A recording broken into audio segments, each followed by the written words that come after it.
Just like the Gallagher brothers reunited again. Welcome back, everybody. Ben and Woods, 97.3 The Fan. I guess I'm welcoming myself. Welcome back, me. It's good to be home. That's all right, isn't it? It's so good to be back in the States, back in my chair, and back with my brothers, Benny and Paulie. Boys, good to see you. That's Paul Reindl, the executive producer of the show. Good morning. Hey, how are you? Man, I'm doing well. Jet lag like a mother blanker, man. Woo! It is a real thing. My legs feel like concrete right now, dude. To my left, what was that?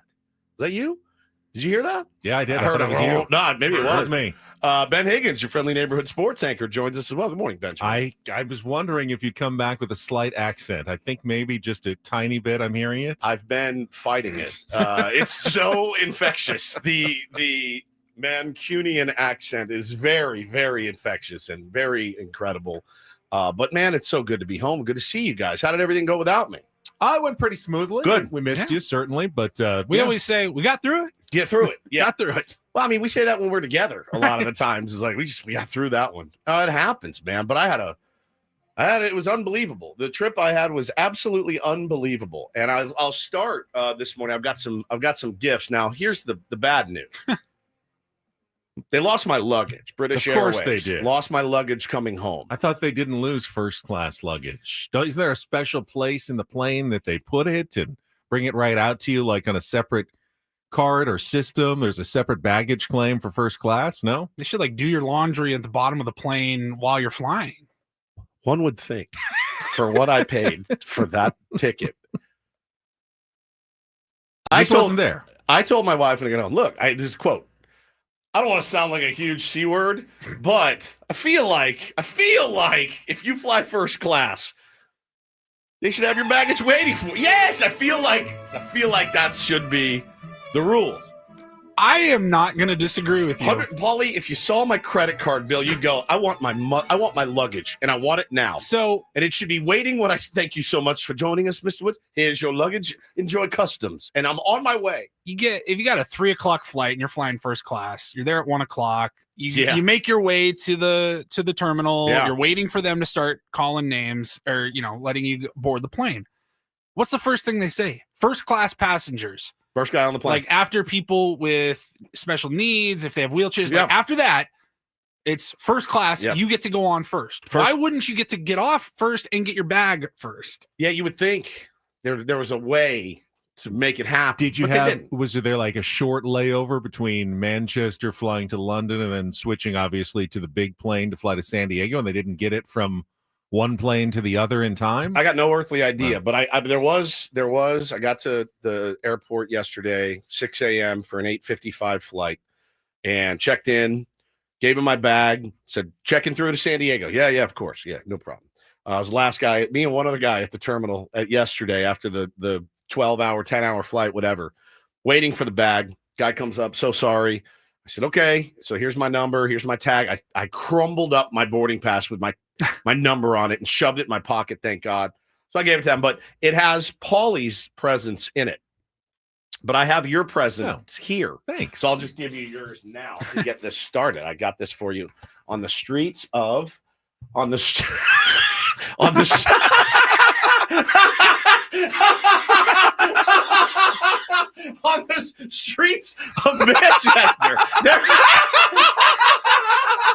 It is it's a bucket.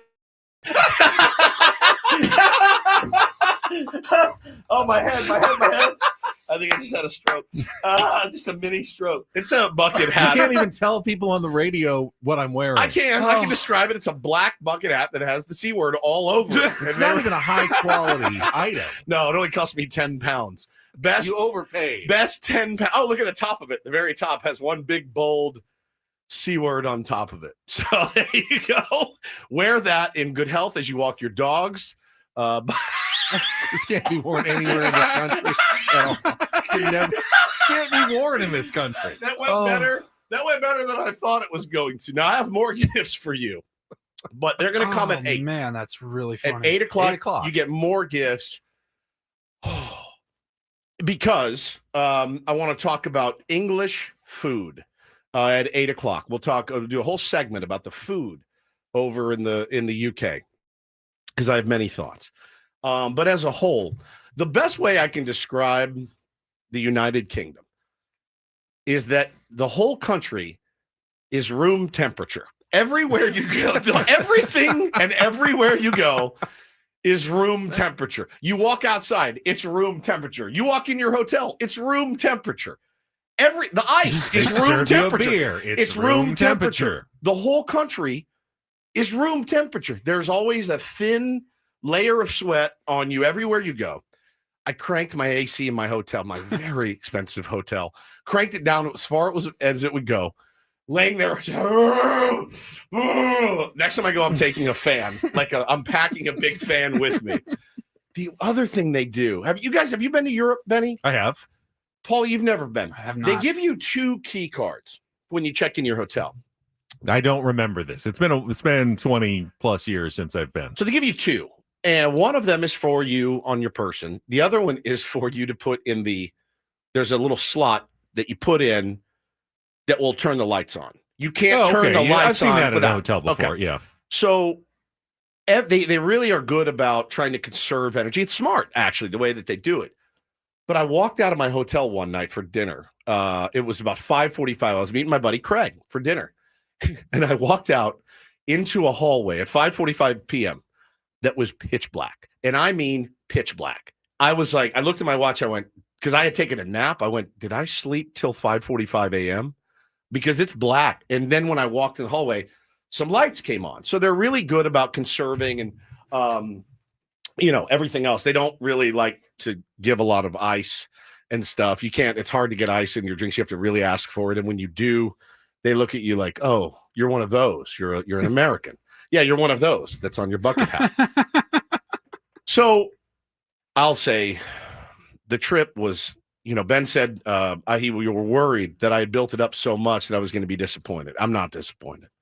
I had the time of my life. I had the greatest trip ever. It was so good to get home. I missed my kids and my wife and you guys so much. Oh, so much. And walking into the house yesterday, my little guys running up to me. It was the greatest. I was weeping on the plane. I was so excited to see them. But the actual trip itself was legendary. It was truly legendary. I'm so glad you had an amazing time. We talked yesterday. I was worried that with so much buildup and so much anticipation that perhaps it would feel a little disappointing when you were there, like the expectations, the reality couldn't possibly meet the expectations. So I'm really happy that you enjoyed yourself, that you got to see what you wanted to see. And it looked like the actual concert was amazing. Benny, it's as close to a religious experience at a show that I've ever had. And I've been to a lot of shows and I've had a lot of great times. And I've been to some really cool, I've had some really cool experiences. I've been to many festivals and things like that. But I'm going to say this, watching that band in their hometown with 80,000 people that were all there for one reason and one reason only, and that was to have the time of their lives, was so special to me. And I laid in bed after and I went through the videos and stuff that I'd taken and I just sobbed. I really did. I sobbed. It was so special. But the day itself of going to the show was I hope you guys are proud of me because you guys know I can be a bit of a princess at times. And I was a little bit of a princess on this trip. I was. I'll fully admit it. I overdid it the first night, and I laid in bed the second day and was like, I'm not doing anything. I feel like ass right now. We weren't sure when we thought you were going to call us at 6 a.m. our time, 2 o'clock in the afternoon. We're thinking, well, where's Woods? Is he okay? I was well, there's a combo of massive jet lag and 30 Guinness does not equal up to feeling great. And so it was fine. I texted my buddy Craig. I go, bro, I'm sorry. I'm laying in bed. I'm done for. He's like, dude, no problem. He went out and toured some stuff. And then we met up later and went out and it was fine. But that day we planned it out. And so we had heard that if you got there early, so let me explain how it goes. There's the big stage. There's the front standing. That's VIP front standing. Then there's the second corral. That's also VIP, but it's not front standing. It's like a rainbow going out it's like from the inner to the second rainbow to the third rainbow. It's like 3 corrals, right? So VIP, still VIP, and then general admission. We had back of the thing, general admission. But we had read online that if you get there early, they will upgrade you. If you're one of the first 1,000 people in line, they'll upgrade you. So Craig's like, I need to be upgraded. I said, bro, me too. I didn't fly all this way to be standing way back in the back, like looking at a screen. So, man, the doors opened at 2. We were there at 11 a.m.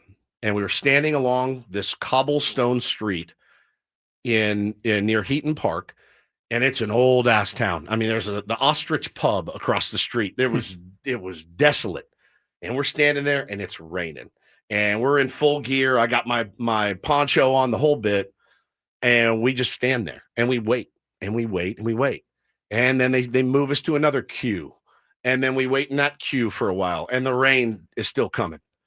And you're like, all right. And yeah, I asked the security guys, hey, man, I've heard this room. Are they upgrade? He's like, it's all BS. And I'm like, you're kidding. So I'm here this early for nothing. He's like, yeah, pretty much. And I go, oh, great. And so we get they finally open the doors to Heaton Park at 2. And you can run up to into your. And man, I'll tell you, they were dead sprint screaming. We kind of casually walked up. And I looked at where we were, and I said to Craig, I go, this isn't going to do. We're too far. We're too far away. So I walk up to the railing, and I look at this. I find there's all these security guards. I find one girl, and she's looking at me, and I'm looking at her, and I walk up. I go, how do I get up there? And she goes, I already handed out all the upgrades, I guess. And I go, how do I get up there? And she goes, 50 quid each. And I go, done. I get Craig. I pull him over. Slip her 100 pounds, which is the same as a quid. I don't know why they say different. So I give her I give her 100 quid. She goes, all right, follow me. Walks us down this rail, looks around, slides us into the VIP. Now, mind you, we have no wristband, but we are in the VIP. But we are not in the front VIP because they are checking wristbands there. They're not checking wristbands in the second corral. So we're in the second corral. So finally, we're shooting the breeze with these security guards. They drop the rope. We run up. We get on the railing in the second corral, super close, dead center, exactly what we need. Did it sink in yet? Because the first thing I'm thinking of already, knowing that everybody else has a wristband and Terrified. you're not leaving. So that's the thing. No bathroom, no drinks, no food. There's no food. There's no pee-pee. There's no beer. They will ask for the wristband on the way back in. So Craig actually went out to go to the bathroom at one point and got chased back in. Stop. And he's ducking. He's taking his bucket hat off. He's running. He's ducking. And I did not move. You guys know me. I pee every 30 minutes. I did not urinate from 11:30 in the morning until 11:30 at night. I took a 6-minute pee. So you're telling me it's possible? It's possible that we can drive to Phoenix in 5 hours. Don't have to stop 4 times without stopping 4 times. Paulie, I trained my brain like a Navy SEAL to not think about it. I had a big squirt bottle of water. I would do this, one little, just to satisfy the dryness. I would go, right. All right. Let me ask you this: did you wear a diaper? No, I didn't. Did you think about wearing a diaper? I thought about peeing my pants. I thought at this point, now the rain, had it been torrential downpour, I just would have peed my pants. I wouldn't have even thought twice about it because we were number 1. So we were on the rail. The security guards were right in front of us. They had the little holes, so they would have seen my wiener into a cup if I had decided to just do it. They would have seen me pee and they would kick me out. So I'm like, I'm just not going to pee, and I'm not moving. Wow. So this is where it gets really good. So we're standing there, no wristband. And I'm like, I'm here. This is my spot. I'm going to be here. And then I started to panic because I asked people like, hey, what time is the first band cast? What time do they come on? They're like 6. I'm like, it's 2:30. I'm like, I'm going to be here for 3.5 hours doing nothing, standing here. So I started to panic, dude. I was like, oh my God, what are we going to do? I go, don't look at your watch. Don't look at your watch. I'd look, 3 minutes has passed. I'm like, that was like our flight to Philadelphia. Yeah, but there's no entertainment. There's right. No nothing. You stand there at all. You just stand there. So I'm panicked, and I'm like, this is gonna take forever. Like it's never gonna get here. So all of a sudden, I hear Craig talking to this guy, and I look over, and he's like, hey, Woodsy, this is Tony, and I meet this guy who I think is. he's right out of a Jack Kerouac book. He is one of the most interesting, fascinating human beings I've ever met. I'm borderline obsessed with this dude. I love this guy. We met, we started talking about how much we love the band and, talking to each other just to pass the time. And he's like, hey, man, I came by myself. Can I hang out with you guys? I go, you're in, dude. So it was the three of us. And this guy must have had, I'd say he had about 14 beers in the time we were standing there together. Was not phased. He's Australian. Like, that's what they do. So it starts to get buzzy, we're getting close. And I look over and he's making this video into his phone, Aussie Tony. And I go, what is he doing? So he sent me the content creator? Yeah, I thought he was a content creator. Turns out he's a pit boss at a casino in Melbourne, Australia. Badass. So he's went to 3 Manchester shows. He's in London now, waiting for them to go on in London in a few days. He may come to LA to see them, but we started shooting the breeze. So he makes this video and I go, wait, who's that for? He goes, I just make this for my mates. I send these to my mates. And I go, so he sent it to me. Listen to this dude. Paulie's got it. What up? All right, let's roll, baby. Welcome, everyone, to the Tony Gauci Oasis Experience. Coming to you live from Manchester in the United Kingdom. I am the Mediterranean heartthrob, the Bronze Maltese Adonis, the High Street Urban Cowboy, the Big Dog, and Mr. Big Deal. And I'm here for night 4 of the Gallagher's homecoming gigs. This is 4 or 5. Everyone's excited. Let me hear you say it. What a time to be alive. So he makes these for his friends. His friends don't like Oasis. They couldn't care less. He's like, so I thought he was like making videos to give out like Aussie rules football picks. I was waiting to be like, okay, today you're going to take Queensland plus 1.5. It was like, he sounded like literally a guy that was making picks. So, man, we just totally bonded and connected. Now, did he have a wristband? Could he get out and back in? Yeah, he was good. So did he help you out a little bit? He went and got he got waters and stuff for Coming live from Manchester in the United Kingdom. He had this incredible zeal for life, and I wanted to absorb some of it. And then this is the best, dude. So the band comes on. It was amazing. I mean, it was amazing. They sounded so good. The brothers walk out arm in arm, and everyone's in tears. And we're singing all these songs. So about the third song in, everyone's in tears, and we're singing and all holding hands and swaying back and forth. So we'd all like shake our head when it was over, and he'd look at me, and he did this after he's pretty hammered at this point.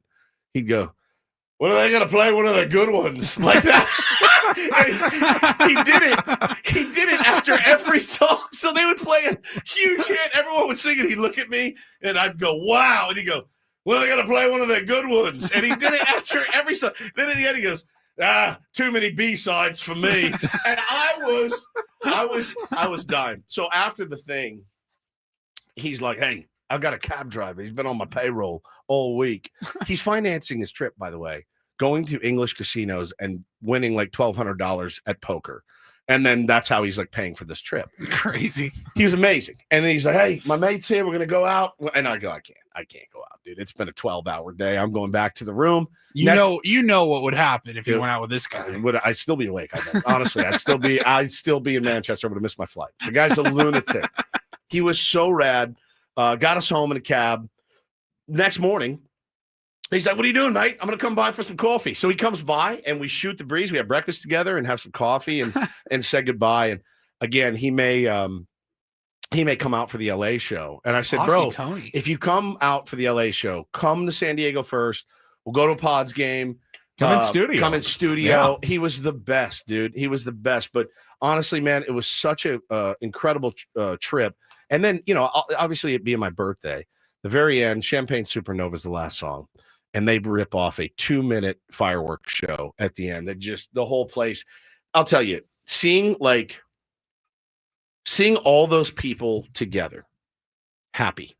I was like, all right, I have a lot more hope than I used to. I really did. I came home with a new feeling about humanity in general.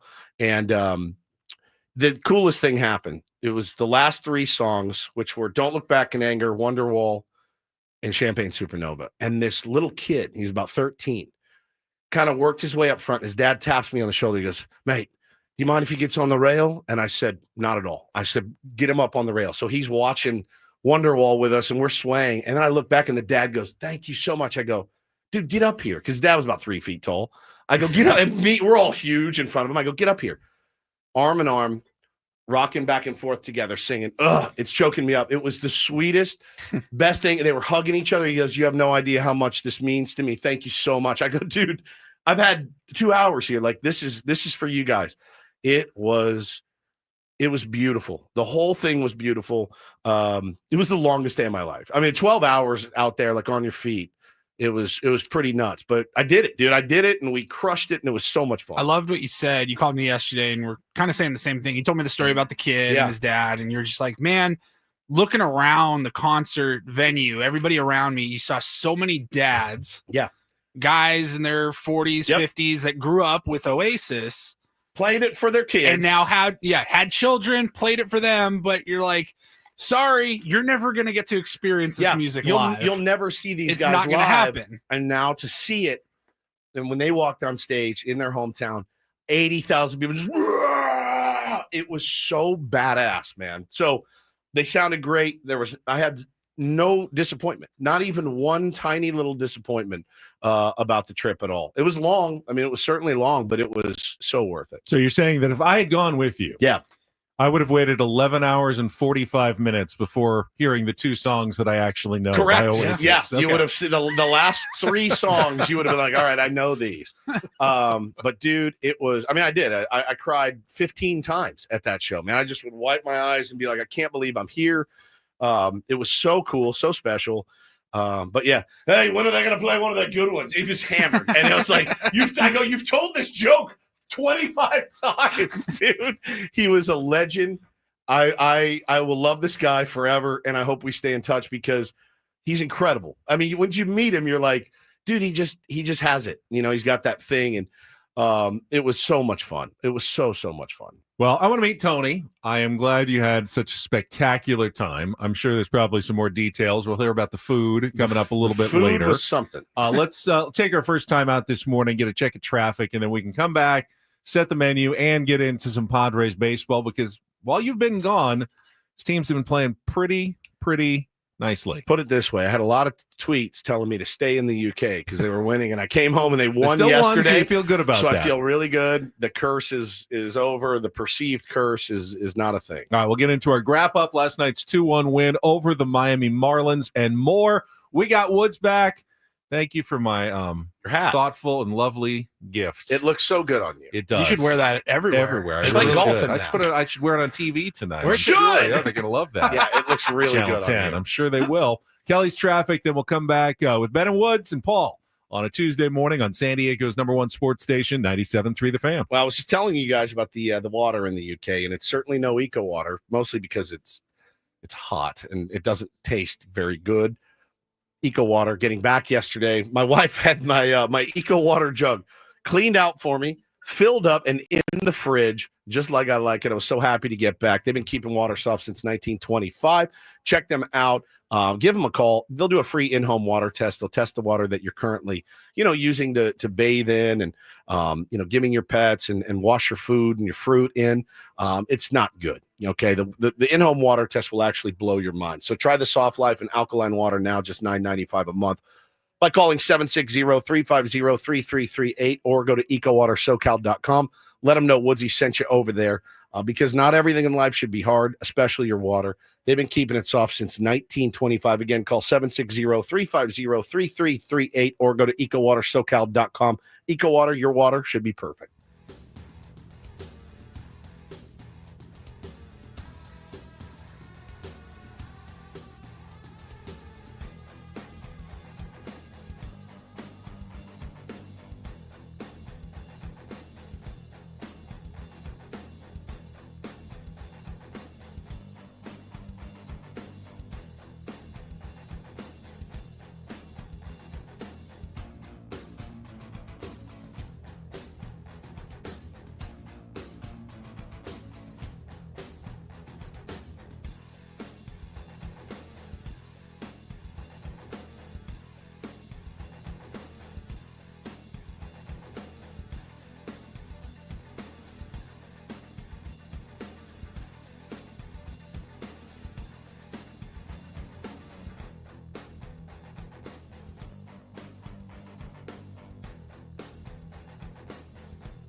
Hey players, things are about to get real here in San Diego.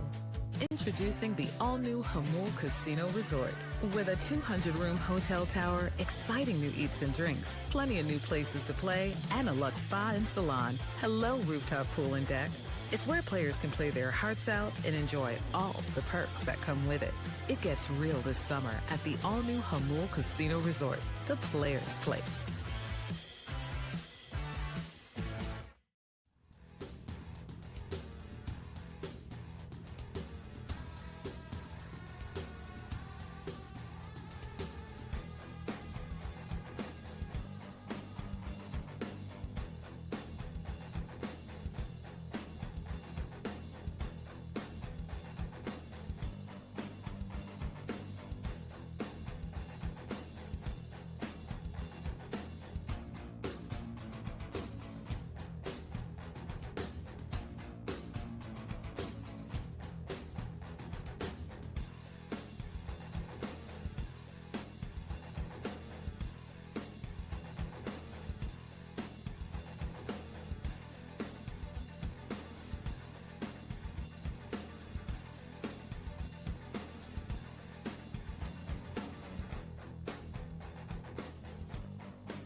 I kind of had an interesting day yesterday.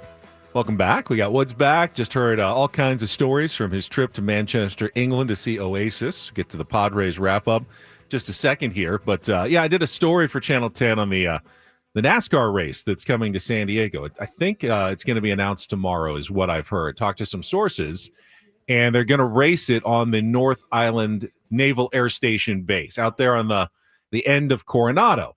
So I needed to go get some video. So I went to the gate, but you can't really see anything. Yeah, so right. I thought, all right, I need to go find somewhere where I can actually kind of get a shot of North Island. So I kind of drove out randomly past the airport, Point Loma, down Rosecrans, all the way to the end. And I've never really gone all the way out there. I've gone to the lighthouse. I've gone to the cemetery. But I went to this neighborhood that has perhaps the most spectacular views I've ever seen in Point Loma. I think I know exactly Harbor where View you're Drive, talking about. and Yeah. it looks back over Coronado, downtown, all the way down to like Mexico. You can like see the sunrise to the east. Were you and down like more on the sea level, or did you go up the I hill? went, a I little went bit? up the hill so I could get saw some your shots. And Beautiful. there was like some neighbors walking their dogs, and I go, "This is amazing." She goes, "Yeah, this is like San Diego's secret here, because you can't really. It's not. There's no main streets that get there. It's all like dead ends. There's no parks or shops or businesses, so you'd never really go there unless you like knew someone and you were going to their house. Right. But it was just really cool to see. So I did that story and gave our friend Italian Paul, Frank Marchese, a little star turn. I interviewed him about NASCAR and motorsports for the story. He's the biggest NASCAR fan I know. He is huge into NASCAR. No, he was huge, and then he lost. Well, that's a ton true. of And then weight. he got all the weight, but Right. he's still huge into auto racing, yeah. Formula One, Yes. and NASCAR. And I think it's going to be a big event. I don't know all the details. I think we're going to hear more tomorrow about. It's going to be Father's Day weekend next year, and for at least 3 years they're going to do it. But unlike cool. Chicago, which is the race it's replacing, they're not going to have to close down all the streets. Good. Because they're doing it on the base, Yeah. and the tarmac, and they can set it up out there. They got all kinds of space on Coronado, but visually, with the bay and the bridge and Point Loma and the skyline, it's going to be spectacular. I mean, it's like any sporting event they do here is spectacular. I mean, our people know that across the country. Like, oh, you're doing that in San Diego. It makes perfect sense. We should have more. The All-Star Game should be here every single year. I mean, it's a perfect place to host these things. But I think that's great. I mean, I'm not the world's biggest NASCAR fan by any stretch, but what's good for our city, I'm fully in favor of. You will not hear me, slagging it off, as they say. Yeah, in England. and Frank made the good point that there's no more races in Southern California because the Fontana Speedway closed. Right. All those fans who've been looking, used to go every single year. We'll get fans from LA, Inland Empire, Arizona, Central California. They'll all drive down and want to check out the race. So it should be a good tourist attraction as well for San Diego. So is it done? It's done? It hasn't been announced, but my sources say should be tomorrow morning. NASCAR is going to make an official announcement. Very cool. All right, here's what we got coming up on the program today. We'll get into the Padres highlights with Jesse and Tony from Miami after a quick check of traffic. Also coming up, our regular segments like Don't Do This, Take on Woods with Woods back. John tied yesterday? Tied. No, he won. He won 4-3. Just barely snuck it out yesterday, filling in for you. And it's an Incorporator Tuesday. We will welcome Jesse Agler, who is back home in Miami this week, his hometown where he grew up. And he'll join us at 8:35 to talk Padres baseball and play the Incorporator with us. He said it was ungodly hot. Yeah. I was listening to the broadcast. It's supposed to be even hotter in St. Louis when they go this weekend. Ooh, right when I got in, put on the radio, it was like, oh, it was so good to be home. Jesse was starting the game, and he goes, it's immeasurably hot outside. I was looking at their schedule, and when I saw they had St. Louis coming up this weekend on the road, I was reminded it's corn sweat and sizzling. Oh, corn sweat. Remember That's the right. corn sweat? I remember corn sweat. Gonna get hot this weekend in St. Louis. But first, we'll talk about last night's win and why I think it was one of the sneaky better wins of the season for the San Diego Padres. Some people will go, what, 2-1? Marlins, they're no good. What are you talking about? Oh. It was a good win last night for your San Diego Padres. We'll get into it after a check of traffic here on 97.3 The Fan. From the 855 Get Ross Traffic Center, protecting San Diego after accidents or injury, here's Kelly Danek. This game day traffic report is brought to you by Crystal Geyser Alpine Spring Water. Got a few things to watch out for. Car fire, the Genesee off-ramp northbound 5, it's over to the right shoulder. Also, watch out for some plywood reported in the 2 right lanes. Northbound 125, just before the 8. And stalled car in the center divide, south on 15, before Mira Mesa Boulevard. What makes Crystal Geyser Alpine Spring Water different? They always bottle their Alpine Spring Water less than 1.5 miles from the spring source. And all of their bottles are made with 50% recycled plastic from their own recycling plants. Crystal Geyser, bottled at the spring source. I'm Kelly Danek with Ben and Woods, San Diego's #1 sports station, 97.3 The Fan. I love winning, man. I love winning. You hear what I'm saying? It's like better than losing. Miss any of the Padres win yesterday? Ben and Woods didn't. Yeah, absolutely. We've got you covered with all of the highlights. Oh, yes. It's the Padres wrap-up. Brought to you by Hamul Casino Resort. Things are about to get real with the all-new Hamul Casino Resort with gorgeous rooms and exciting new eats and drinks. It gets real this summer at Hamul Casino Resort, the player's place. I want to go fast, but I want to go slow, and I want to go deep. And Merrill hits it on a line out to right field. That is down at a base hit. Bogarts will come in to score. Jackson Merrill, an RBI single as the Padres take a 1-0 lead here in the second. 2-1, hit hard on the line. That's a fair ball up the third baseline, headed towards the left field corner. Merrill's on his horse. He's at third. Stowers gets to it. Leeper going to hold him. Going to run through the stop sign. Relay to the plate, not in time, and it gets away. Merrill ran right through the stop sign and comes in to score. Martin Maldonado, an RBI double, and a 2-0 Padre lead in the second. And that's lined right to Manny. He's got it, fires to second in time, and a double play as they double off Sanchez to end the inning. And Stowers in the air to deep left center field. Jackson Merrill's racing back onto the warning track in front of the big wall there. He can't get it, and it's gone, a home run. Oh boy, Kyle Stowers, 22nd of the year. One of the absolute hottest hitters on the planet. And he gets the fish on the board. It's 2-1. First pitch coming, not running, and a ground ball sharply to Xander. He's got it. Little overhand flip to Iglesias in time for the force, and the ball game is over. Robert Suarez does it again in a one-run game as the Pods take game one of this series by a final score of 2-1. I don't know where to start. The pitching probably deserves a lot of it, but on a tough at bats against a tough righty. Vasquez was good. Played a little Frogger again, a little dodgeball, but was able to get through it. Stowers put a swing on him, but, we were in a position with the rest we've had, the luxury of being able to get a lead and win a game. And, Morejon's throwing 5 pitches in 5 days, and, we can't do that a lot, but today presented the opportunity to go grab the Sanchez with one out in the fifth, and he was able to eliminate those 2 guys and get a clean sixth, and then very efficient doing it. And of course, Estrada very efficient, had him erase the leadoff infield hit that, Manny made a heck of a play on to make it close, but got the double play ball, and of course, Suarez 1-2-3 brought it home. I mean, fantastic work from the bullpen. Again, it's the formula that has worked more often than not for the San Diego Padres this year. And, I did see people very upset again with the quick hook on Randy Vasquez, but when you have a blowout the night before and the offense does what it's supposed to do and those guys are sitting there, I don't know how, you sitting at home or me sitting at home could question, yeah, I'm going Morejon, I'm going Estrada, I'm going Adam, and I'm going Suarez, and I'm going to get this win. And they drew it up, and it worked perfectly. And I know, again, you can't do it every day.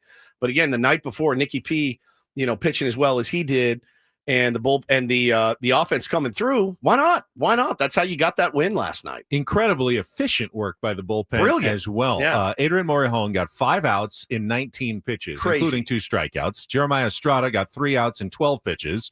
Jason Adam got 3 outs in 6 pitches, thanks to the double play.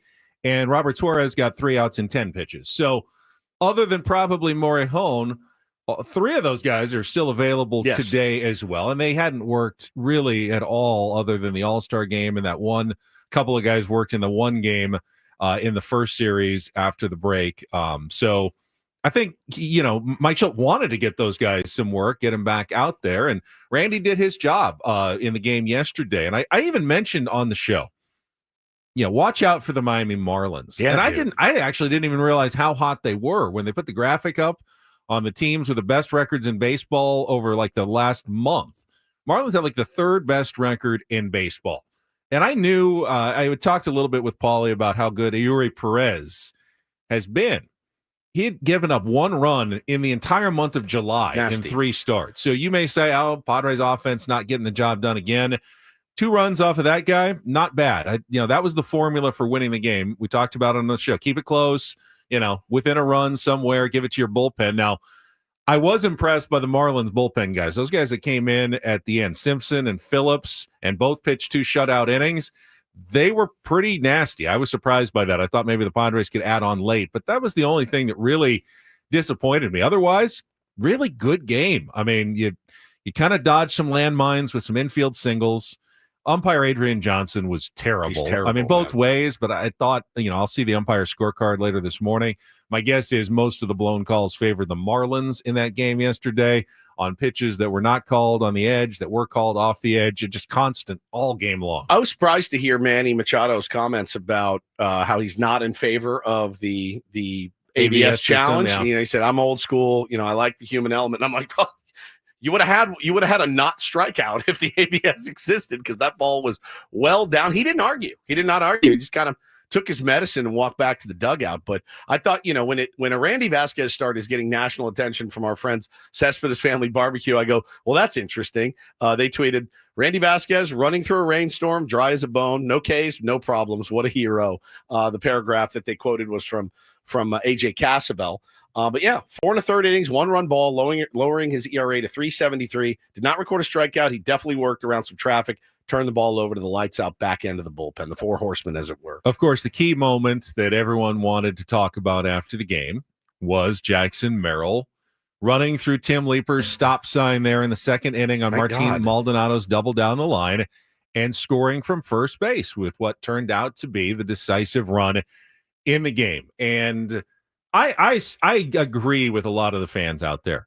Tim Leeper's had some, less than perfect moments as third base coach, as every third base coach does. We see it because we're in the vacuum. So that's I see Dodger fans complaining about Dino Ebel all the time. I mean, it's sometimes sometimes as a player, Ben, Jackson said it after the game. He goes, if the ball goes to the wall, I got to score from first base. That's just in his head. And I loved what he said. He said, yeah, on this team, we score from first base. Two outs on this team is what we do. That's what we do. He also said, I was going so fast, I felt like if I stopped at that point, I wouldn't have been able to put on the brakes and get back to third. Ripped his hamstring in half. He made, I think, a smart decision, one that you have to be able, and Mike Schilt always talks about giving his players the authority to make their own choices. Yeah, the base coach is there for a reason, and you should probably heed the base coach. It's just a suggestion. Most often, but the player doesn't fly on my team. The player is the only one who truly knows, and Jackson made a decision for himself, and it turned out to be the right decision. Now,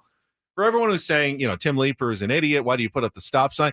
I don't know, with Fernando Tatis Jr. coming up on deck, I can see the idea of I do not want to get our third out at home plate here and not give, Tatis an opportunity to come in and drive in 2 or 3 with one swing of the bat. That would have been the biggest possible mistake you could have made in that situation. A couple of points here that are great. Beatrice says, hot take.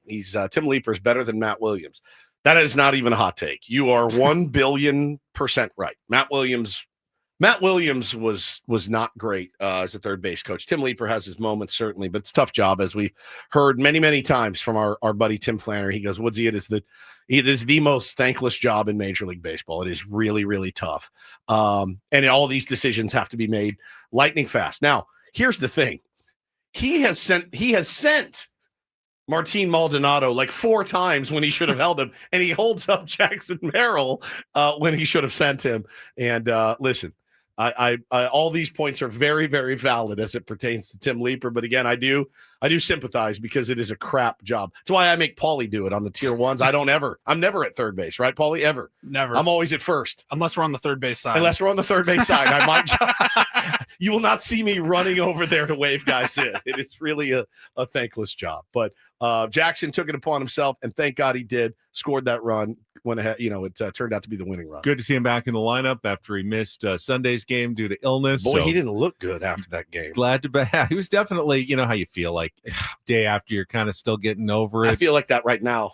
I'm sure you feel do. like that I'm right sure now. You do. Yeah, jet lag is real. But Jackson Merrill stuck it out, stayed in there even at the end of the game when they replaced Gavin Sheets for defensive purposes. Padres got the win, and once again added to their lead in the wild card race. They've gone from a half game up when the second half started on Friday, and now are 3.5 games up on both the San Francisco Giants. Well, actually, all 3 teams. The San Francisco Giants, the Cincinnati Reds, and the St. Louis Cardinals are all 3.5 games back in the wild card race. So you know how fast 3 games can go. I mean, the Padres built it up in 4 days. You could lose it in just as quickly. But on the other end, the Padres are also just 3.5 games behind the Los Angeles Dodgers in the NL West. And it was nearly 2.5 last night as the Dodgers took on the Twins and almost blew it at the end of the game. Shohei Ohtani started, got his 35th home run of the season after giving up one to Byron Buxton in the first inning. First homer given up as a Dodger. Byron Buxton got him, but then he got one back in the bottom of the first. And what a luxury to have! You give up one and can hit one. Yeah, well, he's the only guy who can really do that. That's it. But in the end, the Dodgers had a 5-1 lead in the ninth. Tanner Scott, though, ran into problems Love and Tanner then Scott. came Love up, looked like a hamstring injury. Dave Roberts says he believes Tanner Scott will be headed to the IL today. So another pitching injury. Former Padre Kirby Yates comes in, gets 2 outs after sac fly. So it's 5-2, tying run at the plate. Carlos Correa smashes one to center field. Looks like he's tied the game. Outman goes back, jumps at the wall. I don't think it would have gone over, but it was right there and inches away from a game-time 3-run home run. But the Dodgers do finally get their first win of the second half of the season, 5-2. Yeah, it was fun being over in the UK watching Dodger fans just melt down from afar. It was really, really fun. I enjoyed that very much. Now, I did come home. The Padres won, so I'm alleviated from that curse, but maybe me coming home has helped the Dodgers win. And we talked a couple of weeks ago, Benjamin, about let yourself believe. Let yourself believe that they could absolutely slip because they have not looked great. Now, talked about that a little bit yesterday. The other side of it, we said we just had the conversation. 3.5 games back. Yeah. Are you letting yourself start to go there? Well, I mean, I'm certainly perusing and poring over the standings and the game logs and letting myself think, why not, man? Why not? If they stay between 2 and 4 games, they got 6 games in 7 days against this team in a couple of weeks here. Yeah, I mean, they don't look great right now. They got a lot of stuff to figure out. Now, again, you do get the sense that team is a team that can start it up on a dime. They're not getting good performances from some guys that they typically do. And if those guys start to figure it out, sure, they're going to end up being the Los Angeles Dodgers. Yeah, Mookie Betts got benched for a day over the weekend. He's been struggling so badly. Blake Snell is getting close to a return. Blake Trinan's coming back. They got Tyler Glasnow back earlier this week. Yeah, they're going to go out and make moves too at the deadline. So, with Tanner Scott being down, it forces them to have to get some back end help of the bullpen. Now, again, Trinan will be back. He's as nasty as it gets at the back end of a bullpen, but they're talking about the guy from Minnesota, Johan Duran, who would be ridiculous there. But yeah, it's going to cost them. It's going to cost them a fortune to get it, but they have it. They have money they have prospect capital that they can use, no problem. Will Andrew Friedman actually cough it up at the deadline? We'll see. We also saw the Padres interested in bullpen help, according to John Heyman yesterday. I did not see that. He tweeted, you retweeted, or no, you didn't retweet it, but I saw John Heyman tweeted Padres reportedly shopping for more bullpen help, which, great. I mean, you're never surprised when AJ is looking into adding. I'm sure someone talked to a GM and said, yeah, AJ was asking about this reliever, so-and-so. Doesn't surprise me that AJ is asking about it. I still think, obviously, offense has to be the priority for the Padres and what they're picking up here at the trade deadline, but don't be stunned if one of those trades also comes with another bullpen piece to add a little bit more depth to the to the pen going down the stretch, because you never know who you're going to need after the trade deadline. You're stuck. You got your team. Yeah. So you've got to also anticipate, well, if we lose 1 or 2 guys here or there, what do we have in reserve? So you have to plan for it, because there's not many moves that can be made once August 1st rolls around. Yeah, no doubt, man. No doubt. And I'm, obviously we are all on pins and needles waiting for that trade deadline acquisition or two. Certainly there's a lot to be, there's a lot to have consternation about. Absolutely. Because when's the last impact bat you've brought in that did anything other than Juan Soto? Luis Ariz, I think, but he was not a deadline deal. But yeah, man, this team needs some offensive help. It's out there. What do we have to give? These are all the burning questions right now. All right, we will talk more Padres baseball coming up in hour number 2, including, I think, the big favor that Clayton McCullough, he's the manager of the Marlins right now, former Dodgers coach.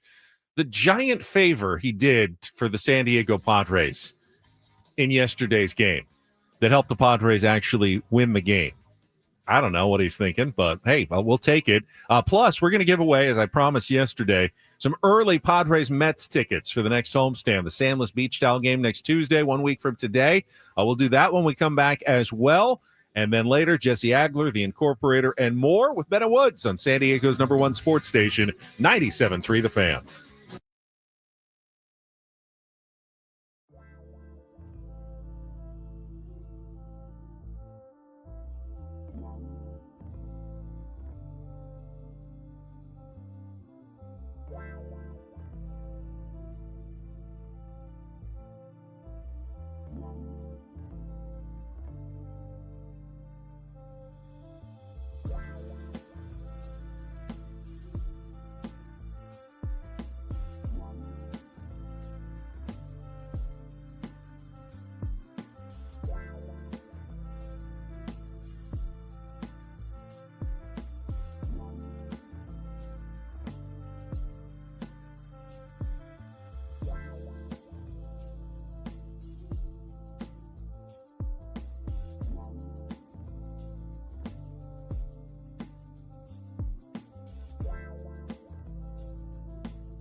Our tier 1 listeners are so smart. I am looking in the YouTube chat, and just about every time I drop a tease like I did in our last segment, the big favor that Clayton McCullough did for the Padres last night, someone always already knows what I'm talking about. They like suss it out immediately. What are we, British show? No, suss it out. Look Sussing it out immediately. Don't be a Bellend.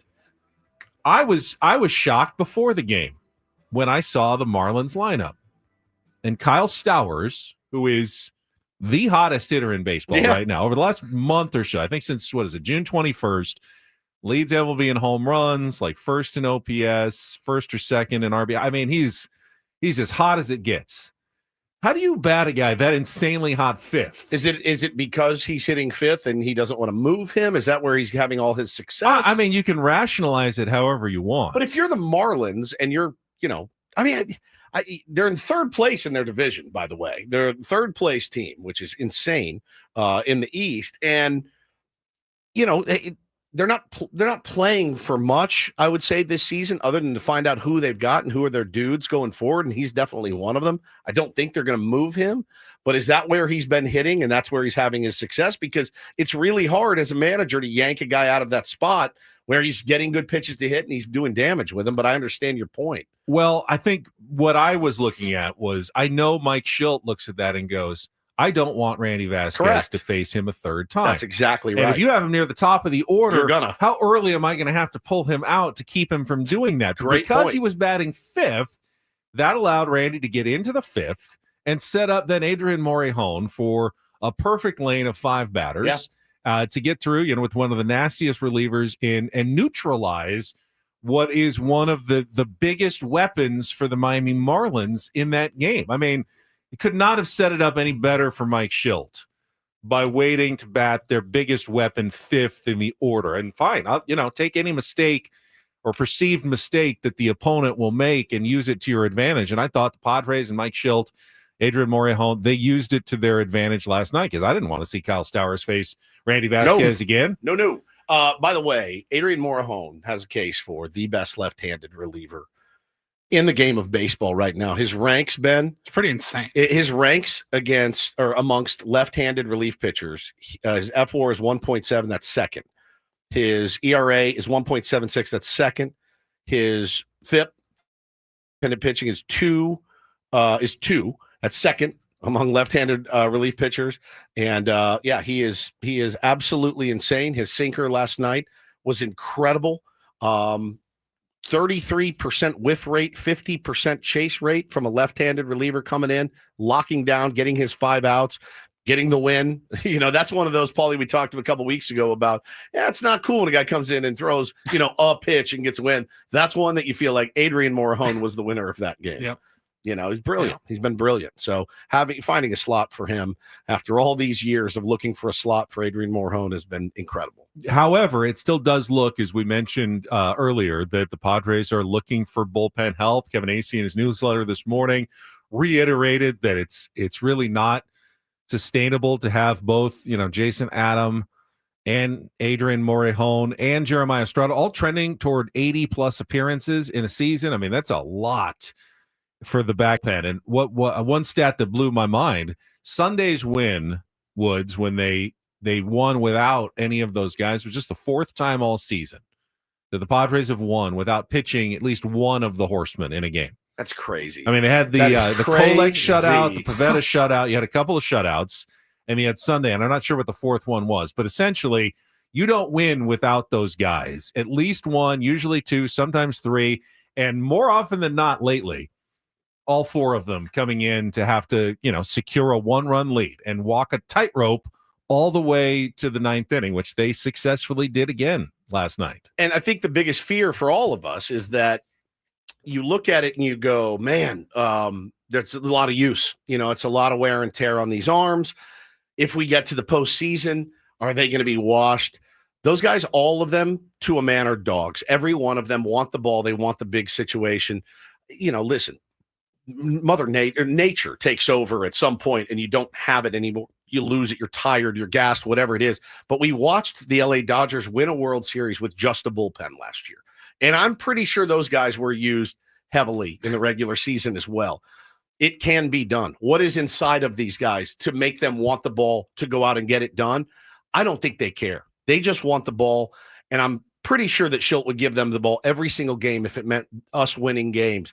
Of course, we're going to worry about them falling off. Of course, we're going to worry about them running out of gas. But, man, when you look at the human beings that make up those guys, all 4 of them to a man are dogs. They all want it really, really badly.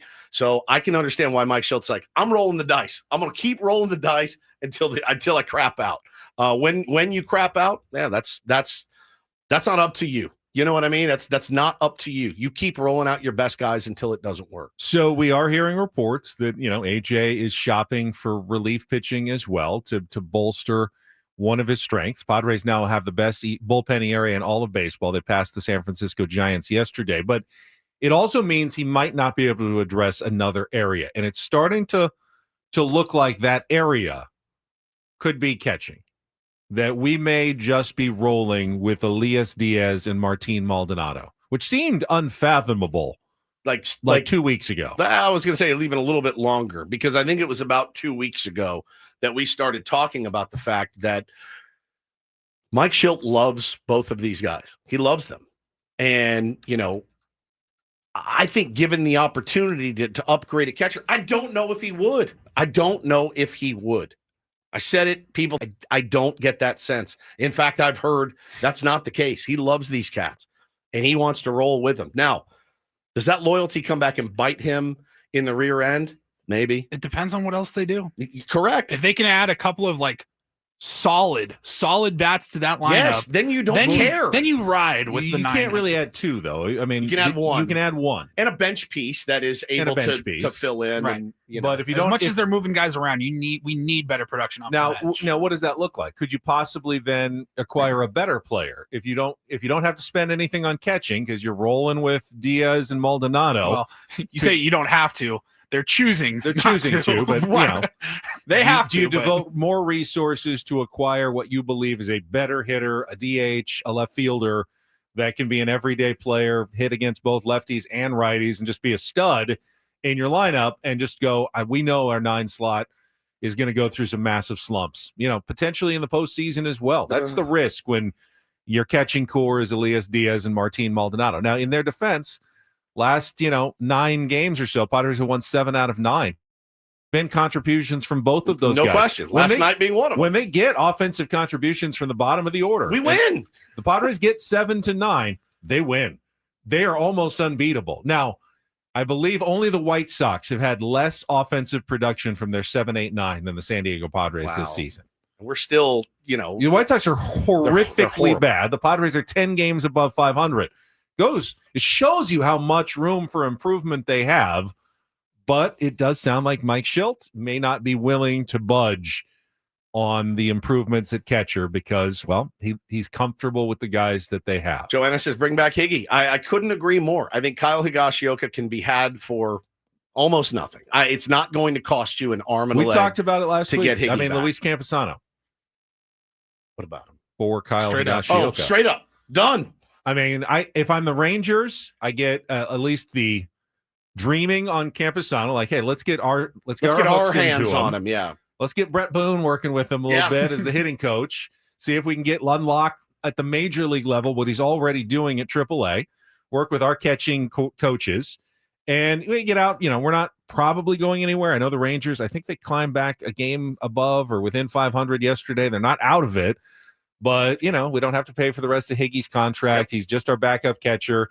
Why not do that if you're the Texas Rangers? He's the one guy that you feel like Schilt would feel comfortable slotting right in because he knows most of these pitchers already. Other than like Nick Pivetta, right? He's probably caught or worked with just about everybody in that Padres rotation and bullpen. Now, right? when I was gone, Dylan Cease came out in the second half and pitched his ass off. Did he not? With Diaz, with though, Diaz, not Maldonado. Yeah. Okay, now that's a switch that it's like, hey, it only took us 4 months to get there, but maybe that's the answer. But yeah, Maldi last night coming through and in a big spot and helped us win the ball game last night. So yeah, again, it's not our decision. Like as much as we all want to go get Adley Rushman and see if we can fix him, or if we want to go get Logan O'Hoppe, or if we want to go get the kid from Colorado who they're probably not trading. As much as we want it, the skipper, the bullpen coach, the pitching coach, and the manager are the guys that are going to make that decision ultimately of like, this is who we want to roll with. And it's like I say all the time, you eat the soup. I mean, what choice do we have? We can pound our fists all we want and think that we need an upgrade. If they're comfortable with it, we got to roll with it. And that's the nature of it. Talking about Higgy back to Texas, there was one name that our beloved Matt Janella actually threw out when he was in with us on Thursday last week. And I haven't stopped thinking about it. Wyatt Langford. He's on a cheap deal. I don't think they would trade him though. He's part of their future, right? I think he's on a 1 year. He's got pre-arb next year. Pre-arb, okay. So control. Yeah, I mean, I thought it's that one you might have to attach a prospect to. It's the kind of name that AJ swings for 100%. That you never saw coming. But what would him and Higgy do to that lineup? Oh, it'd be nasty, dude. Him out in left field, cheats DH, be nasty, dude. Wyatt Langford is I got him on my fantasy team. He's a stud. He's a stud. He's a good player, gritty player, hungry player, wants it. Sounds like a Padre. Sounds like a Padre. That outfield would be pretty dirty. But I think it would cost a pretty penny, and the Rangers would be very reluctant to part with someone like that. Yep. They're in a weird spot right now, the Texas Rangers. So trying to take advantage of it, as are a lot of teams. They got to figure out what they want to do and who they want to be. But these next, how many games till the deadline? We got about 9 games left till the deadline, something like that. 8 games. I mean, these are huge games, huge games. Like teams like the Cardinals, they need to figure out what they are. Padres would like to help the Cardinals figure out that they're not contenders. By just destroying them this weekend. Yep, would be very helpful. Actually, I agree. All right, I wanted to give a chance for the early risers to win some Padres tickets today. So let's do the giveaway right now. If you'd like to see the Padres take on the Mets next Tuesday, July 29th, first 40,000 fans in attendance receiving a free Padres sandless beach towel. You can call right now, be our 8th caller, 833-288-0973, 833-288-0973 to get your own tickets for Padres Mets. That's a big series next week. Go to padres.com/giveaways and /tickets for more details and to get your own tickets for next week's series against the New York Mets. All right, we'll come back. We've got Don't and Do This when we return. You have a do this item already from a Padre. Yeah, talking a little eye wash, baby. And I want to throw in, actually, we may have to do a second Don't Do This for another San Diego Padre who had a big days the last couple of days. That is coming up. Don't do this? I do this. Oh, I do this okay, as well.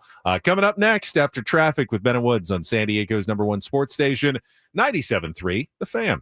First, though, I want to talk to you about SDFatLoss.com. Their huge summer sale is now on. Take 20% off, get your lowest prices of the year to lose up to a pound of fat per day and 10 to 20% of your body weight in just 60 days. You can do it now in the summer. I did my weight loss 2 summers ago. Lost 40 pounds in 60 days. I have kept all the weight off because I changed how I think about eating. I changed my metabolism a bit. I didn't have to exercise to lose the weight, but now I can exercise better and more than I ever was able to before, thanks to SDFatLoss.com. No injections, no surgeries, and you don't have to buy any prepackaged meals. It's all based on real food, stuff you're going to eat anyway. I ate a lot of chicken and steak and fish during my program. You can do it as well. They'll tailor it to things like you particularly enjoy eating. Yeah, there's some discipline involved, but everyone that I've talked to, and so many tier 1s have gone through the program, they say they adjusted quickly. They saw the weight coming off really fast. That's extremely motivational, and they were all able to stick with it and then keep the weight off because it's a sustainable program. Find out how it can work for you by getting a free consultation at SDFatLoss.com, and make sure you take advantage of the huge summer sale. Lowest prices of the year now through August 1st. Start now. You can start in a couple of weeks, whenever is comfortable for you, but do it now. Get your free consultation by going to SDFatLoss.com. That's SDFatLoss.com. Results may vary.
Hey players, things are about to get real here in San Diego. Introducing the all-new Hamul Casino Resort. With a 200-room hotel tower, exciting new eats and drinks, plenty of new places to play, and a luxe spa and salon. Hello, rooftop pool and deck. It's where players can play their hearts out and enjoy all the perks that come with it. It gets real this summer at the all-new Hamul Casino Resort, the players' place.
Tuesday, brought to you by Trust and Will. Don't. Leave your entire estate, house, kids, and life savings up to chance if and when you die. Do. Set up a Trust or Will online at trustandwill.com. This is a lot more affordable than you think. Visit trustandwill.com for more info. Not bad. Paulie did a nice job filling in while you were gone with the don't, do, and this portion of that sponsor. Good. It's not that challenging, but I have trouble with it sometimes. Sometimes. Yeah.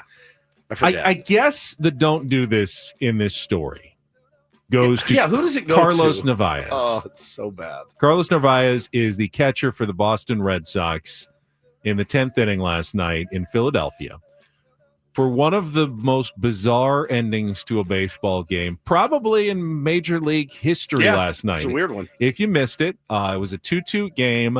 The Red Sox did not score, so the Phillies put their Manfred man out on second base to try to win the game. The inning started with a 4-pitch walk. They want to put on, runner on first base to set up a force. Then a wild pitch moves the runners to second and third. So they intentional walk again. So all of a sudden, bases loaded, nobody out. You're in a difficult situation. Edmundo Sosa comes to the plate for the Phillies and checks his swing, tries not to swing. Umpire calls it a ball, but then the Phillies dugout yells out, challenge, challenge, challenge.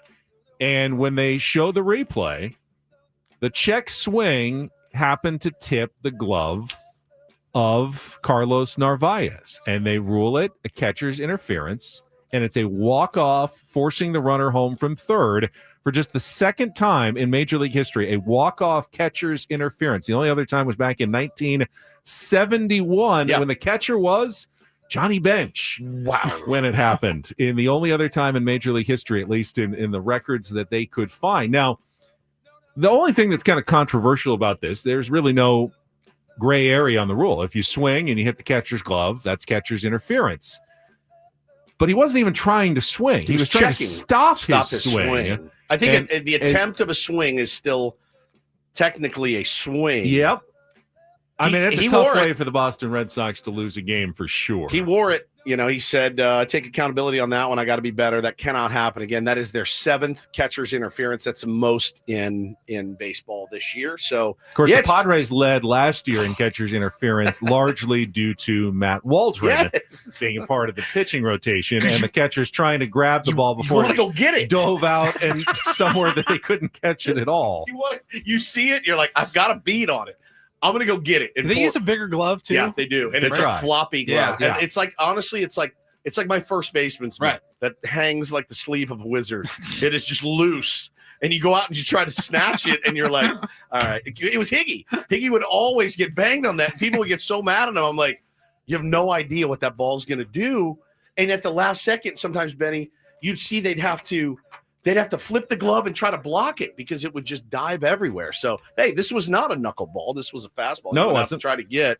And yeah, first one since 1971. It is the job of the catcher not to get their glove hit by a bat. It just does tend to happen on those weird, late, awful swings by hitters. Yeah. I mean, it's never, guys trying to swing for the fences and, just miss it. It never happens on those. It always happens when they're completely fooled and they swing really, really late, and there really was never any chance of them getting a hit for the most part, and that's when the catcher's interference happens. So I would imagine it's definitely one of the most frustrating plays in baseball when it happens to your team. Especially on a walk-off. Especially on a walk-off. It's brutal. I mean, look, chances they were going to win that game high. Very high. Yeah, exactly. We're going to keep it positive, yeah? Yeah, double positive. Double positive, Paulie, if you would. DD Mega Doo-Doo. Got Michael King. Congratulations to Michael King, who looks to be making a return to the mound here pretty soon. What's the date on that? Any updates since I've been gone? Still think sometime in August. Okay. Paulie and I speculated that they'd love to get him back for that stretch against the Giants and Dodgers in mid-August, which starts August 11th. Okay. Even better yet, maybe get him, a start under his belt before then, but obviously the rehab is going to dictate how quickly he truly gets back. Do we know, is he throwing off a mound yet? Yeah, he's now throwing off off mounds and up to like pretty much like full velo. He said, I feel 100%. Now it's just about working my way back in terms of, endurance and stamina and, just locking aren't we all looking and for a little more endurance and stamina? Control and mechanics and everything. He's got to get back. And mechanics. We're all everybody. Who among us? Who amongst us? By the way, congratulations though to Michael and Sheila King. Their baby girl was born. Do we have a name? I have not seen it. Charlotte? Did I see that? I just made that up off the top of my head. Hang on. Anybody know? Somebody in the chat. Grace. Oh, close. McCrae just guess King. If you don't know, Woodsy. Charlotte. Grace. Kimberly. It's Grace. Grace. Well, welcome to the planet. Was actually born a week ago, but we just saw some of the pictures yesterday. Saw a cool video, him walking out. His family was in the waiting room, and he had the blue hat and the pink hat, because they were going to be surprised. They didn't know beforehand. Which, again, serial killer behavior, in my opinion. It is. It's serial killer behavior. I no offense. If you do that, I think you might be a serial killer because the planning that you have to do for a child is immense. And then waiting to the last second. It's also how it worked for all of human history until just, the last, generation or so. You never had the option of finding out. That's true. But now we do. And so why not? People also rode on horseback across the country. Still could. You could have You don't gone have to, though. To Manchester on a boat to see your favorite band play. But you don't. Now you have planes. Steamship. He's going to be back in 8 months. He's going to see his favorite band, and the ship is leaving out of New York, and he'll see us in 8 months. He's going to be back on the air. Ride his horse to New York, get on the steamship for 2 months, go see the concert, and then on his way back on the steamship. We'll see him in 2027. Guys, it was amazing. I met this guy from Australia. He was unbelievable. Yeah, I met him 18 months ago, but still. He's coming out. He's going to be here 3 years. Oh, it's so good. And then how about another do this? DD Mega Doo-Doo. I absolutely loved this quote. I was flying. I was somewhere over the United States yesterday when I got my what do you call it? Wi-Fi to work. And I was able to watch this clip of Gavin Sheets on Foul Territory or Fair Territory, one of the two, talking about the difference in playing for the San Diego Padres and playing for, his former team. He didn't mention them by name, but he's talking about how the Padres do their business. Now, as a fan, I love eyewash. Is he trying to protect the identity of his former team as if no one knows? Yeah, as if nobody knows. White Sox. Yeah, we do things a little bit different here than in Chicago. But he's talking about how the Padres handle their business. And I loved this quote, and I thought it was very indicative of what we've learned about this team really since Mike Schultz been at the helm. The way we prepare here and the stuff available to us is awesome. Just preparing on a daily basis for the pitcher at hand. And but I just like how simple they keep it. They take out the eyewash, and the most important thing is 640 every night. It's not about we get our work in for sure. But when you show up to the ballpark every day, you understand the most important thing is once the game starts. And I think that's most important. You keep all your effort and your energy and you save it up for the game, and we're extremely prepared. And the way we go about our business and the way we talk in meetings and just prepare for the game is pretty special. You can't say that because that was kind of a big deal here a few years back. Padres were, I would say, behind the curve on a lot of this. Now, I don't think that they have been at their disposal and I've heard that, certain teams have every single little detail at their disposal. The Padres have decided to keep it simple. But again, the fact that there's 26 guys in the dugout or in the clubhouse before the game that know, hey man, as long as 640 comes and we are ready to go, that's what's the most important thing. We're going to take all this eyewash out of it.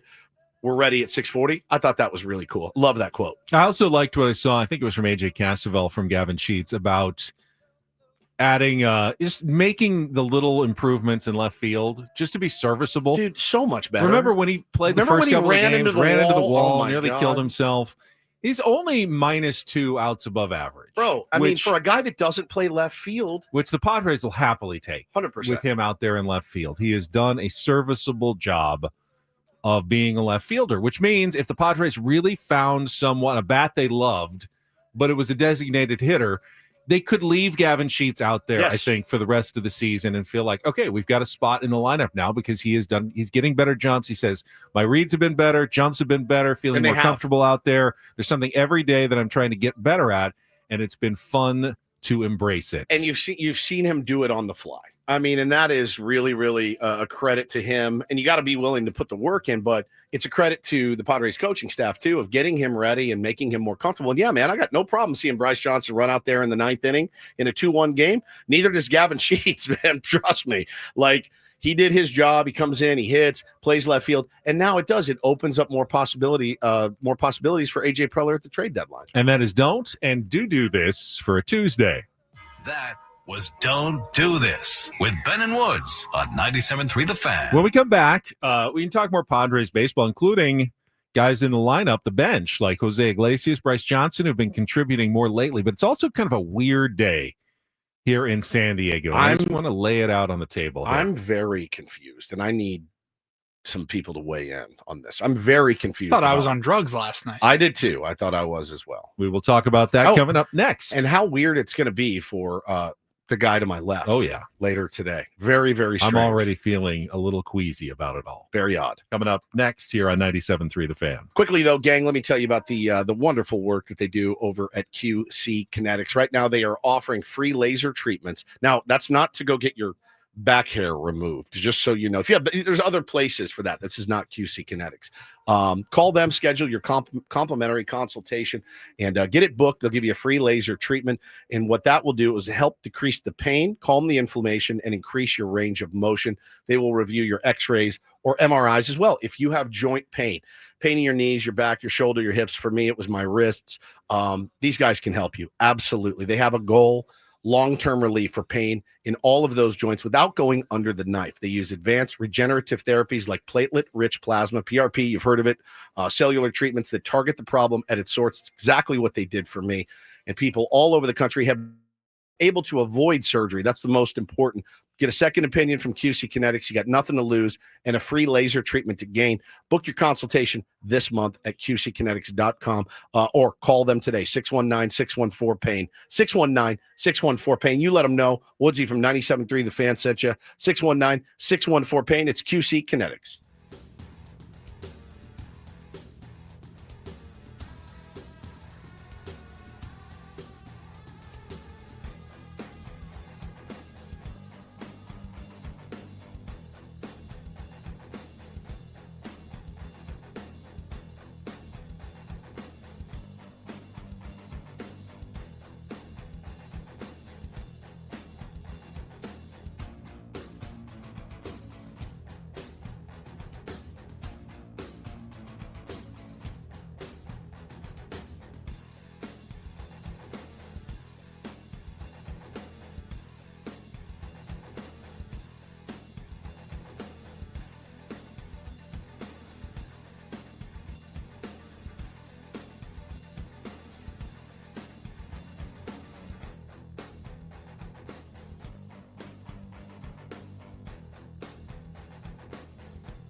Hey players, things are about to get real here in San Diego. Introducing the all-new Hamul Casino Resort. With a 200-room hotel tower, exciting new eats and drinks, plenty of new places to play, and a luxe spa and salon. Hello, rooftop pool and deck. It's where players can play their hearts out and enjoy all the perks that come with it. It gets real this summer at the all-new Hamul Casino Resort, the players' place.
I think we can save the contributions at the bottom of the order talk for another time. I want to get to this, Ben. I want to get to what is happening in San Diego today. Don't you think?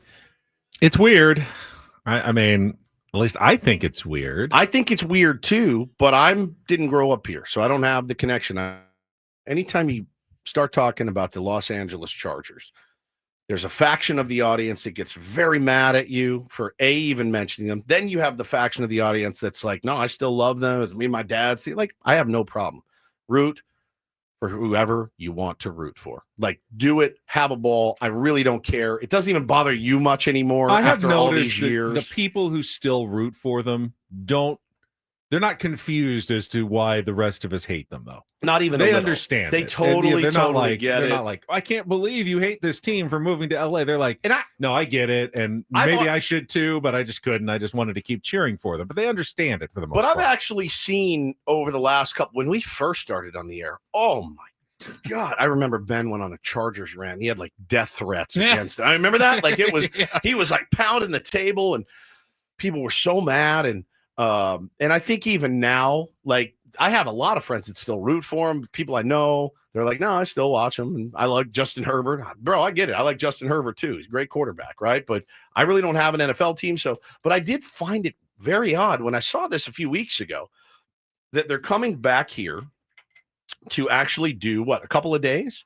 They are practicing today and tomorrow at USD. Yes. Today and tomorrow, a couple of days. And they're going to come back and practice. Now, what was the impetus behind this? I really don't Was it a Harbaugh know. thing because he was at USD? There's certainly the story of Harbaugh coming back to where he began his coaching career at USD. Okay. Now, most teams are just starting training camp today. I think this is the day that most teams report. But because the Chargers are playing in that Hall of Fame game in Canton, got it. They started last week, a week early, have been working out up in El Segundo, wherever their training facility is, and we drove by it. Remember, we went up to that Callaway thing. We drove by that. It was badass. Yeah, like it's a pretty spectacular facility that they had built for them. Again, something else that Dean Spanos didn't have to pay for in Los Angeles. Yeah, I mean, hey, everything's free up here apparently. So why wouldn't he leave? So our buddy Brett, who we play ball with on the Tier 1 baseball team, he says, I'm still a huge Chargers fan, but even this feels weird and a bit icky. That's my whole thing about this. Today they're trying to make it all about the military. Okay. And the practice is for military families. And then it's hard to argue with that. They're going to the Nimitz like this evening and doing like a walkthrough for the military on the aircraft carrier. So today is about the military. I believe tomorrow's practice is open at USD. And of course, Brett.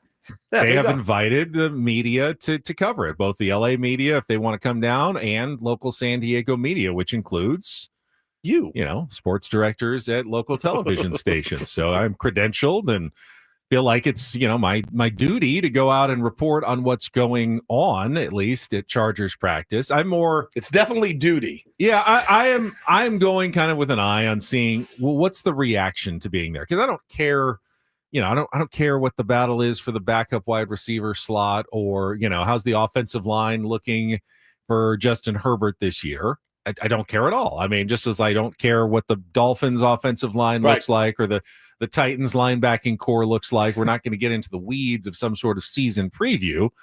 But the emotional part of this return, are people going to be mad? Are they going to be excited? Are there going to be people with signs? Are there going to be cheers? Are there going to be boos? Who's going to be out there to watch this practice? Will it be well attended? Will it be sparsely attended? I think all of these things are fascinating, and I don't really know what the answer is going to be. I really don't either. And I did find it a little weird. I heard, a couple players talking about, yeah, man, I'm excited for this.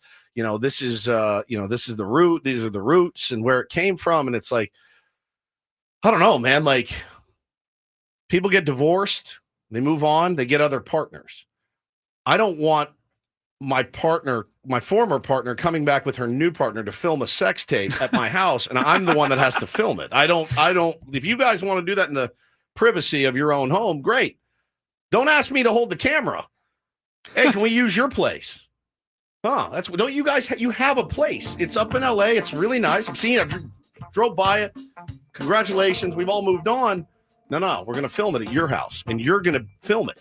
You're gonna hold the camera. That was what I found a little bit odd. But I guess, just man, this boom mic here. Yeah, you hold the mic like Scotty from Boogie Nights. It's very, very odd. It's just odd to me. It's very odd to me. And if you're excited about going and you're taking your son, good for you. I think that's awesome, man. I'm glad you guys have that connection. That's great. They do it. They're from LA though, and they left here. So that's the weird part about, like, why? How many years has it been now? It's been 10 years, 7 years? 7 years. Like 10. That's my thing, is they haven't made not one effort to, like, extend the olive branch to San Diego. All they of just a sudden, think we can just show up. That's the weird part. Okay. That's the weird part. Yeah, it gets under my skin. It'd be less weird if the Cincinnati Bengals were in San Diego for a week just to get some sunshine. I think that would be so. It would make great. Perfect sense, and I would be there. Yeah, my son loves Joe Burrow. I would be out there watching. I just thought this was a little bit weird because the Bengals aren't from here. What are you hoping to accomplish? Are you trying to get win new over fans? new fans I don't know, from man. San Diego? Yeah, I just don't get it. And I never will. Obviously, financially, I'm sure they're doing fine up in LA. Yeah, with a stadium that they don't have to pay for. They are. A facility They don't have to pay yeah. for. They're doing very well. They're doing just fine, but they would have been doing okay here in San Diego. To me, it just shows you, though, that they don't care about the fans at all. And can you really? I know that it's a business. He's getting worked up. I know it's a business. I get it. The Padres are a business as well.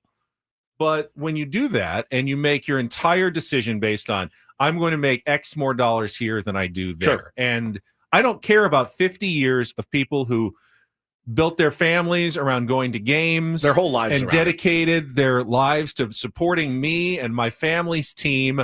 I can make 17% more by ripping that all away from a community and going up here where I get a better deal. How can you support a person like that and an organization like that? I don't understand how they didn't really lose 100% of their fans in San Diego. We need to talk about Bryce Johnson then, because he's starting to get. So, hey, here's the other question: how are you going to handle yourself out there today?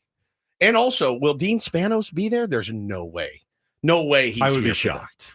I would be shocked if he may be up in the thing up in the crane. They did the coach's crane. They put him up in one of those to look down. There's no way he's walking around shaking hands. I would like to think that if Peter Seidler was given the opportunity to move to LA and he was guaranteed 25% more if he moved up there, that there would be zero possibility that he would do that. Yeah, I would hope so. Like rip the Padres out of San Diego. I would hope so, man. I would hope so. I don't think this community could ever withstand another one doing that. I'll tell you that right now. I was there the day it happened. I saw men crying. I saw men dropping their jerseys, walking away. I was there. I was working at 94.9 at the time, but they sent me down. I went down there, and I'll never forget it. I will never, ever forget what I was that on the like. air with Kevin Acee at night when Adam Schefter put out the tweet that said, it's over. They're moving. And I went down to the complex that night on my way home. I saw men just weeping, throwing jerseys into a pile. I'll never forget it.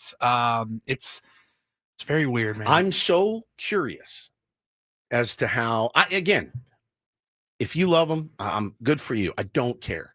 I'm go love who you love. I really don't care. I'm worried I think about. it's weird. I do too. But you like who you like. I don't. I like weird stuff. It's fine.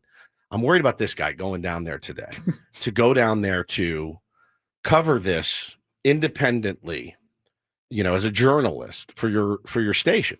I'm really what if he comes back and he's a fan? What if he's like a fan? Who is a football fan, and she does some of the sports work now at Channel 10 when I'm not there. She's gonna actually go do the talk to Harbaugh and the players. I'm gonna focus more on the fans and see what their reaction is. Right. Just curious. I'm just curious.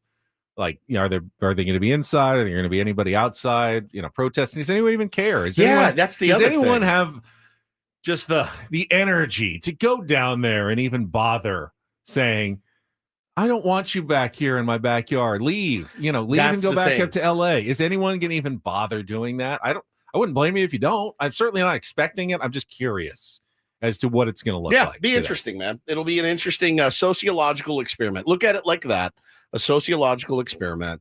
And so, yeah. That's just how my brain works. Do you ever let yourself go there and just think about an alternate universe where if they never left, what a week like this week would be with the Padres rolling and in a playoff spot. And then you got training camp. Like you said, it's already started because they're getting going a little early. Antonio Gates going into the Hall of Fame.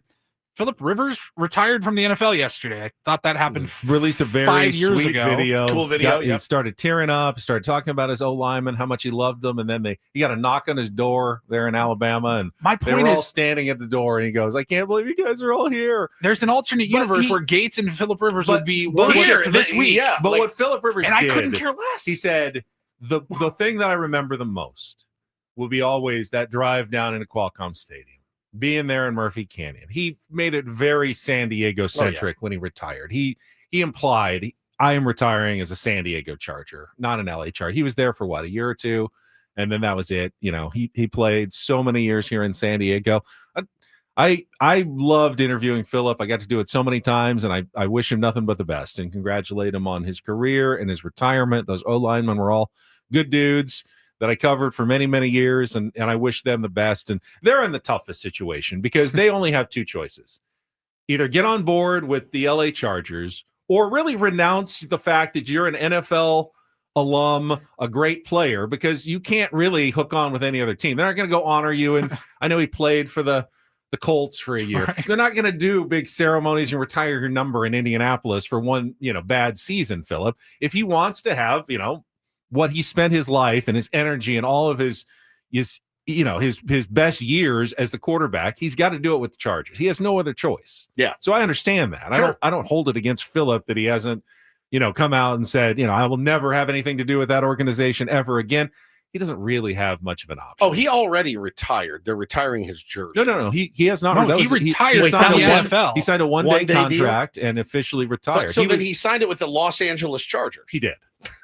Because he has no other team to do it with. That's his team. It happens, guys at age like that. It does happen where they will take a year or two he off. Was thinking about if someone. I remember a couple years ago. He was like, let's see how the old whip feels. Legitimately, I don't know that Colin Kaepernick has officially retired from the NFL. You have to submit your retirement paperwork.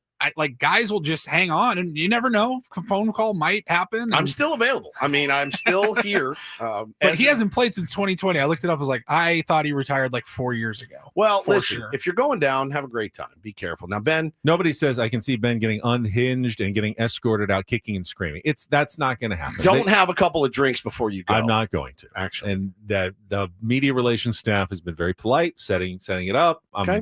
There's no reason there should be anything bad that happens. It's just a weird one. We're going to do it. We're going to do it at your house. You're going to hold the camera. It's very odd. They have a practice facility that's 80 miles away. Right. It's very strange. All right, let's talk about Bryce Johnson and Jose Iglesias after a check of traffic here on 97.3 The Fan. From the 855 Get Ross Traffic Center, protecting San Diego after accidents or injury, here's Kelly Danick. This game day traffic report is brought to you by Crystal Geyser, Alpine Spring Water. Earlier car fire in the Genesee off-ramp northbound 5. Tow truck is helping to clear that. Also eastbound 8 for the 163 stalled car being moved out of middle lanes. And 2-car collision on the coastline northbound 5 at Las Pulgas. It's over to the right shoulder. What makes Crystal Geyser Alpine Spring Water different? They always bottle their Alpine Spring Water less than 1.5 miles from the spring source, and all of their bottles are made with 50% recycled plastic from their own recycling plants. Crystal Geyser, bottled at the spring source. I'm Kelly Danick with Ben and Woods, San Diego's #1 sports station, 97.3 The Fan. So Jose Iglesias got the start yesterday. Didn't get a hit. Did walk once. Lined out. Had a nice opposite field line drive that was caught against Eury Perez. I had made the argument yesterday. I wouldn't mind seeing a little more Bryce Johnson in the lineup. You can make Sheets your DH for a day or two and play Bryce in left field. He's been hitting okay. Neither of them look like they're everyday players, but Iglesias is actually hitting over 400 over the last few weeks. He's picked up the bat offensively, and he did help carry the Mets last year to the National League Championship Series, especially with his play in the second half of the season. Is it possible that Jose Iglesias is coming around to be more of an important member of the San Diego Padres here for July, August, and September? Yeah, I listened to the always eloquent Jesse Agler, who will join us this morning at 8:35, talking about, and we can ask him about this too. I want him to recap what he said on the broadcast about how strategic they have been in the second half already with getting home. He spells at second, spells at short, spells at third. Honestly, I feel like defensively you don't give up much with Jose Iglesias. I don't know at most positions. Yeah, I mean, and I think you look at it and you go, I don't know what his defensive number. Good. Somebody's going to call me and be like, he's a negative DRS, whatever. I don't know. He's always in the right spot. It feels like he always makes the plays that he needs to make, in my opinion. But I think with him, it's so valuable to be able to give Crony a day off his feet, to give Manny a day off his feet, and to give Xander a day off his feet, and have a guy that can play all those very, very well. He's a big part of this team. Yeah, I'd love to see him hit more, obviously. I think it absolutely would be better if he was hitting like he did last year when he hit over 300 for the Mets. He had like a 7 or 8 game hitting streak. Yeah, he's absolutely fine. He's absolutely fine. I am totally with him. Great. He's a very valuable piece. It does show you, though, that when the Padres get any contributions at all out of their bench, out of the bottom of their order, it makes such a huge difference. When they don't, the guys at the top have been good, but not good enough to just completely carry the team. There's too many empty spots in the lineup and the bench. But when those guys do come through and they've all kind of had their weeks or their stretches where they have done so, it makes the Padres a much more dangerous team. No question. We still need to be deeper. I don't know that Bryce Johnson needs multiple starts, but I've liked his swings lately, and when he's gotten some opportunities. All right, we'll come back. Hour number 3 of Ben Woods. You guys are going to like this next. We have a new bit all the way from across the pond. Coming up next, you should be. Ben eats crisps. Oh, yeah. Oh, yes.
All right, my friends, we are halfway home on a Tuesday. Ben and Woods back together here in the studio for a short time.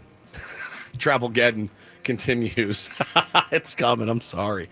I'm Woodsy. That's Paul Reindl, executive producer. Ben Higgins, your friendly neighborhood sports. I know you guys love numbers out there, so I did a little math this morning between our trip to Philadelphia and then my trip to Manchester, England, which I got back yesterday at about 2:30. They did lose my baggage, so I'm still waiting and tracking that. I haven't found it yet.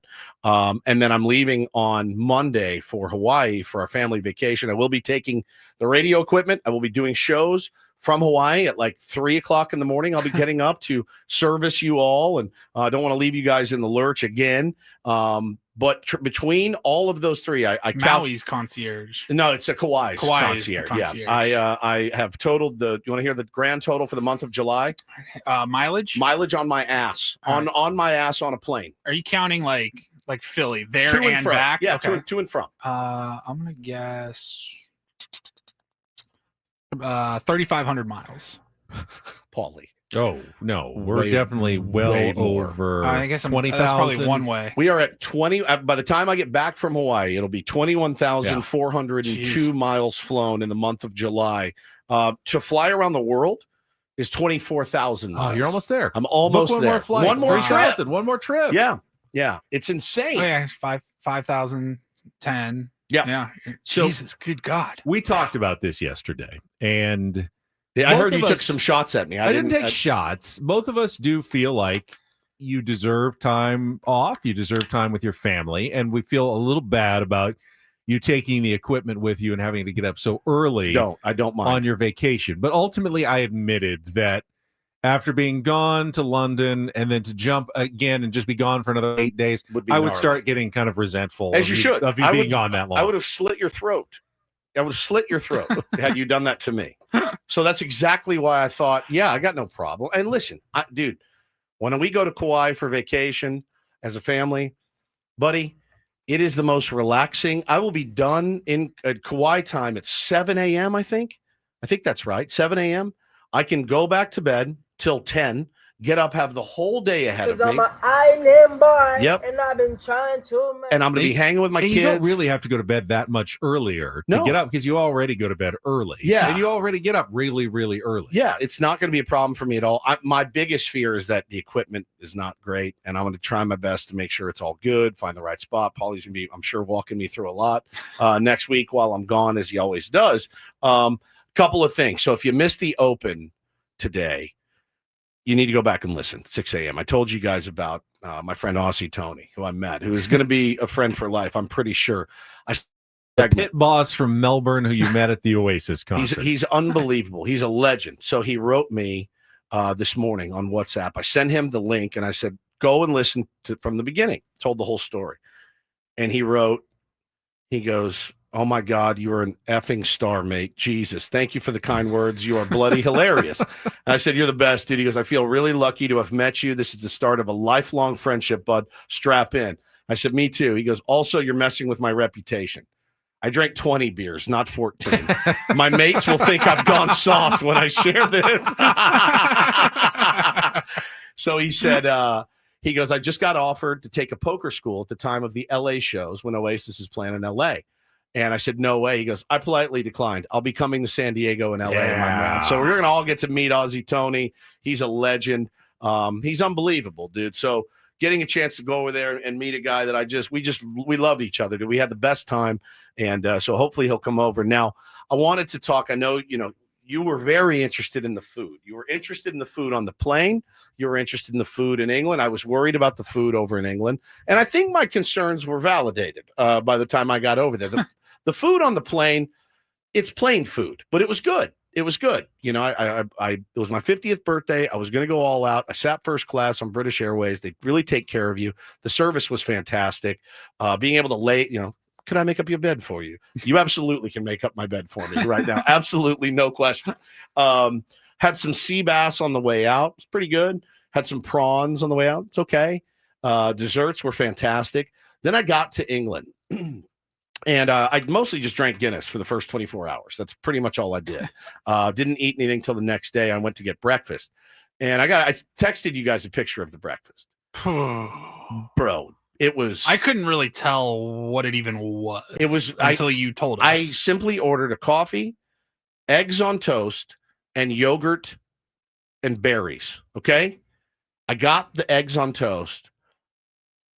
They were runny as could be. The scrambled eggs, you couldn't have. They were almost like liquid. So that was repugnant. The berries was like, or the yogurt and berries was like they took some milk and poured it in and then just sprinkled berries in it. It was hideous. I barely ate anything. I pretty much ate steak at every meal. And I steak mean and Guinness. Steak and Guinness every meal. Steak and ale. Steak and ale.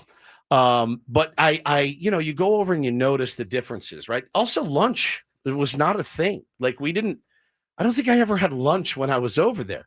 You do breakfast and then you do dinner. And I found a place where I got steak and eggs. So I just ate that.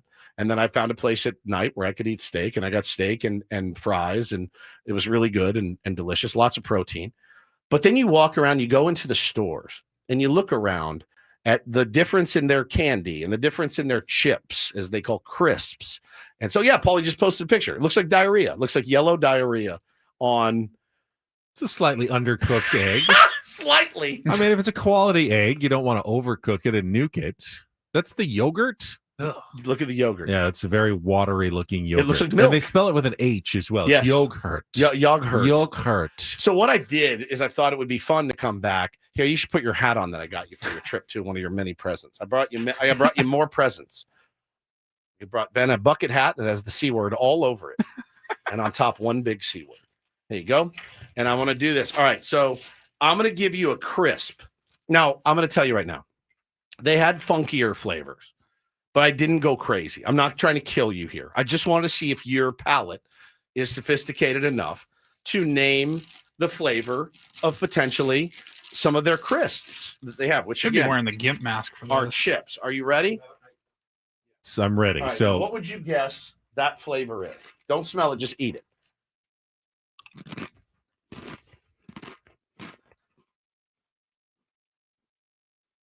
Give me a 1 to 10 also.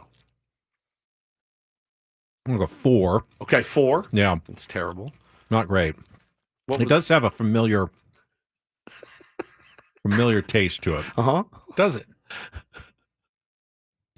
Like a Worcestershire sauce or something. Yeah, it's flame grilled steak. Steak. Yeah, Okay. So yeah, there's a chips. meaty. Yeah, there's definitely a meatiness to it. All right. Toss me a flame grilled steak. Yeah, try chip. this. I gotta try it. Okay. I will not try it. Flame grilled steak. Yep, that's one of the Was types. it vegetarian or was there actually meat in it? It could be meat in it. Cleanse your palate with a little sip of water there, a little eco water for you. And I want no good. I just smelled one. I was like, I don't know. All right, then try this. This is a Walker's, like their versions of Lay's. No, these are a little more thin. Crisps. Thin.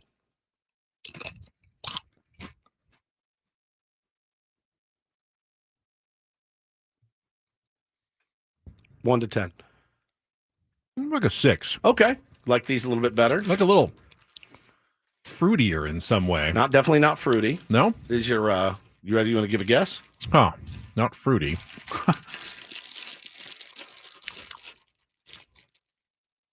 Maybe like a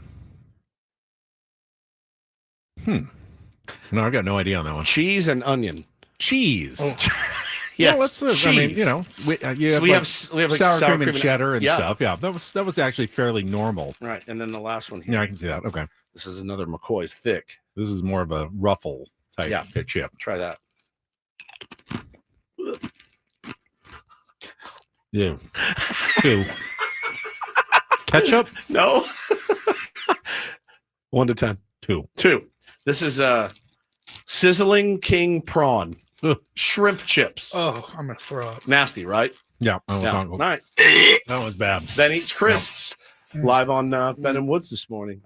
These are yours. I brought these for you, so you can take them home and do whatever you want with prawn. Them. Prawn's not your favorite. Not a big fan of prawn flavored chips. They have a lot of there's a lot of like KFCs over there, Popeyes. They have a lot of that. I didn't eat any fast food when I was there. Good. Did you have any fish and chips? No.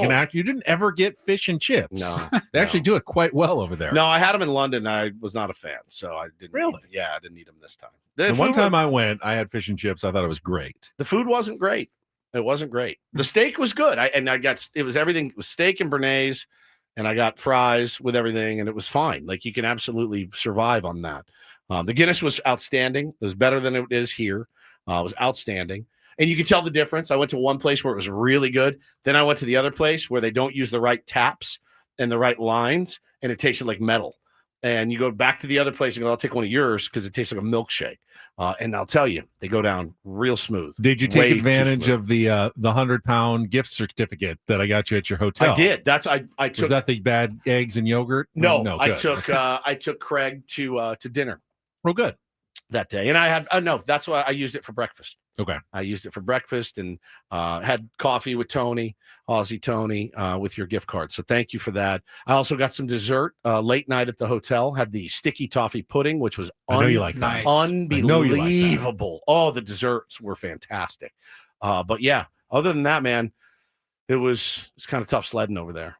Shrimp chip is not going down very well. I bet not. Yeah, I bet not. I want to save that one for last. Which one of the three you like the best? The cheese and onion? Yeah, the cheese and onion was honestly, definitely it was best, like the names of them I couldn't even eat. I mean, it's close to sour cream and onion. It's close to cheddar and sour cream. I mean, that's not bad. That was the best one. Okay. Well, these are yours. You take them home. Thank you. Give them to your kids or do whatever you want with them. But that hat on you is just. Oh, yeah. I'm very conflicted right now because I don't want you to take the hat off, but I can't really look at you or take you seriously with it on. I don't even know if it's legal for him to have it on. I don't know. Legal. That's how I feel. It's certainly in poor taste. I know that. David said, please tell us you did not have a full English breakfast. Absolutely not. Beans Absolutely on toast? not. I'm not. Look. Black pudding? I am not adventurous. I am adventurous, but not when it comes to food. Tomatoes? They just like grill up some tomatoes. Yeah, they put tomatoes on everything. Make you eat them for breakfast. Yeah, it was very odd. But the steak was fantastic. And that's how I survived. And did you have beef Wellington? I did on the way home. On the plane on the way home. Maybe a little gassy. I'm not going to lie.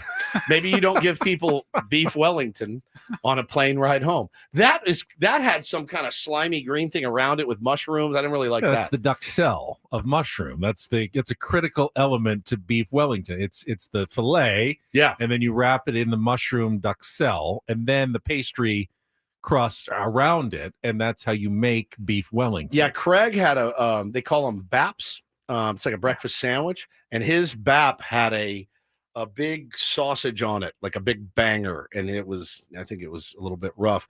Learned about, like, Paulie is a shoe hound, right? He loves shoes. Over there, they call them crepes. Crepes. They have a store called Crepe Locker. Crepe Locker. Like, they'll say, oh, fresh crepes. And that's what they call. I got new shoes Foot too. Locker, but Crepe Locker. I got new shoes too. These are my new crepes. Crepes. Yeah. Crepes. I thought it was great. I learned all kinds of slang when I was. What do they there. call crepes then? I don't know. Crepes. Shoes. Crepes. Crepes. Yeah, shoes. So the little differences over there are outstanding. But man, it was such a fun time. Thank you guys for covering for me, letting me go have a yeah, look, Crepes Locker. That's amazing. Crepes Locker. Yeah, took a picture. Paulie is a huge crepe fan. I won some crepes earlier this morning. Did you get some? I did. No, you got new crepes. Got those white ones I showed you. You got new crepes on the way. So yeah, it was awesome, dude. Highly recommend. Manchester as a city.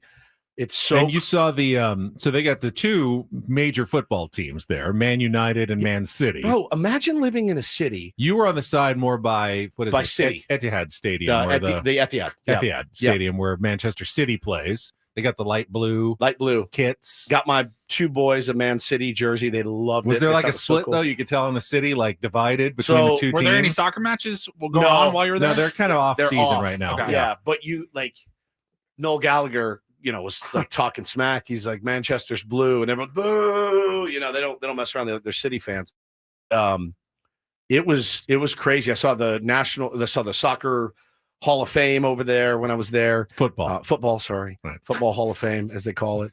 But the little differences. The city is incredible. It's just an incredible, cool town. Billie Eilish was also in Manchester having a huge tour as well. She was there the time. same night. Yep, same time. It was nuts. It's crazy. It was nuts, and the whole city was. You'd walk in a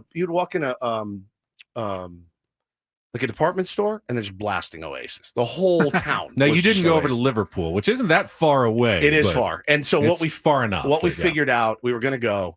We found out, man, it is not as easy to get around as we thought it would be. Like the trains and stuff, it was kind of a beating, and we just said, man, I don't really feel like doing it. I don't feel like doing it at all. So, but it was because it's like an cool. hour or two away Yeah. toward the coast. Yeah. It wasn't as easy as we thought it would be to get around, but we saw everything in town we wanted to see, and it was incredible. So thank you, boy. All right. We have a game of Take on Woods coming up. If you'd like to play against the man, he is ready to take you on for a chance to qualify for a trip to Las Vegas and tickets to Motley Crue, our musical trivia challenge. Coming up next, get online right now by calling 833-288-0973.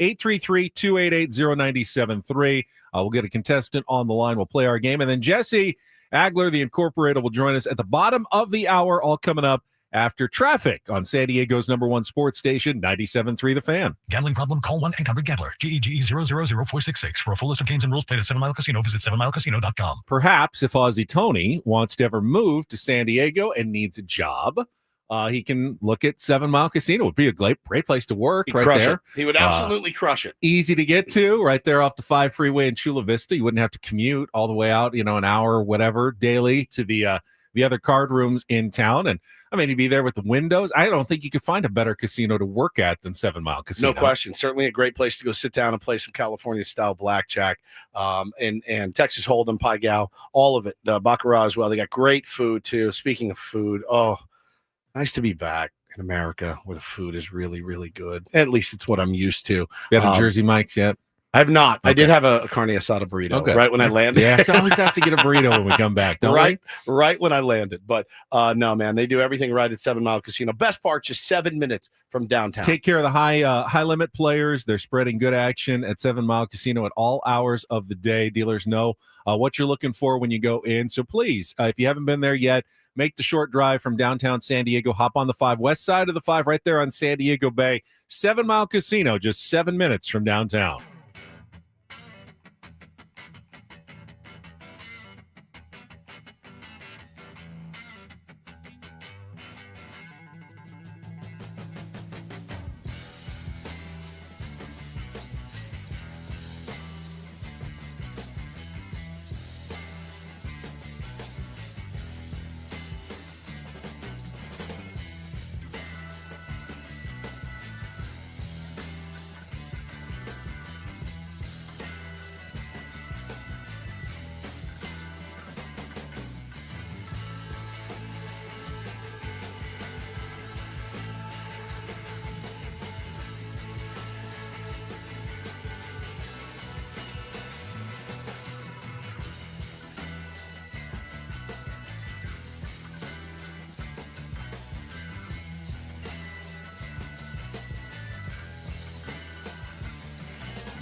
Hey players, things are about to get real here in San Diego. Introducing the all-new Hamul Casino Resort. With a 200-room hotel tower, exciting new eats and drinks, plenty of new places to play, and a luxe spa and salon. Hello, rooftop pool and deck. It's where players can play their hearts out and enjoy all the perks that come with it. It gets real this summer at the all-new Hamul Casino Resort, the players' place.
Well, you're back just in time for a Mike Schilt week. You can tune into the Manager's Report with Mike Schilt this Friday at 9 a.m. here on Ben & Woods. The Manager's Report, refreshed by Eco Water SoCal. Try alkaline water for just $9.95 a month. Eco Water SoCal, keeping it soft since 1925. Indeed. Skipper should be, I mean, we're still a few days away, but if they continue to play the way they have, should be in a good mood on Friday. Kiss of death right there. True. Ben Higgins. They could win every game. Might not be in good mood. You never know. You're with the skipper. You literally never know. It's usually the opposite. It's the opposite. Like whatever you think, It's they'll how- hit you with the opposite. Yeah. Hey, you guys playing well. Yeah. So what, boy? 4-game losing streak. You're like, oh crap. Oh, And then he's like loose hey, and how we having doing? fun. You're like, wait, what? It's a very interesting. He's a very interesting study in psychology. Very interesting. They need like a whole team from Vienna, Austria, studying the psychology sometimes of Schilte. All right. Why don't we get to today's game? It is time to play some Take on Woods.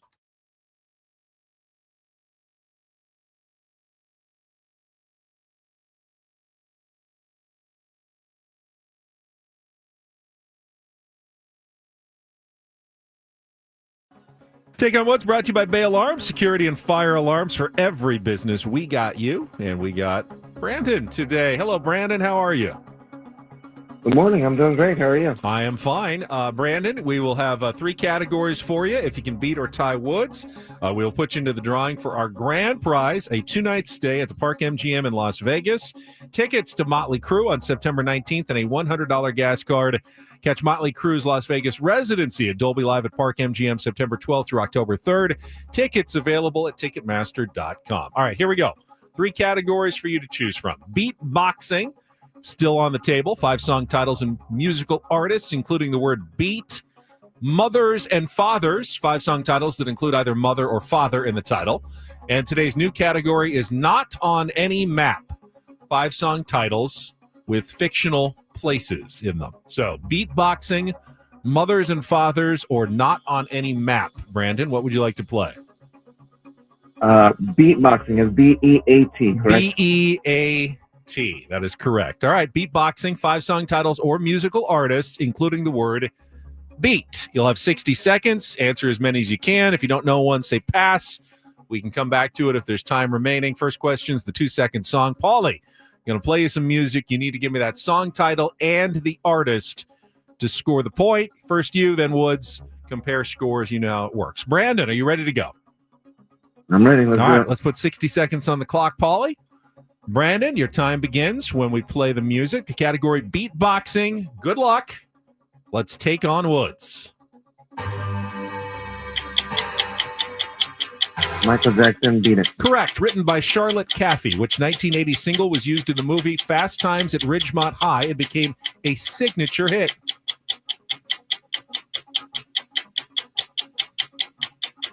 Okay. Which 1980s British all-gay synth-pop band broke through with their 1984 debut hit Small Town Boy? English Beat. Incorrect. The singer known as Ranking Roger added a Jamaican flair to which late 70s and early 80s band with songs including I Confess and Save It for Later. Pass. Justin Bieber teamed with Nicki Minaj on which 2012 hit with a title that plays on a successful Disney movie?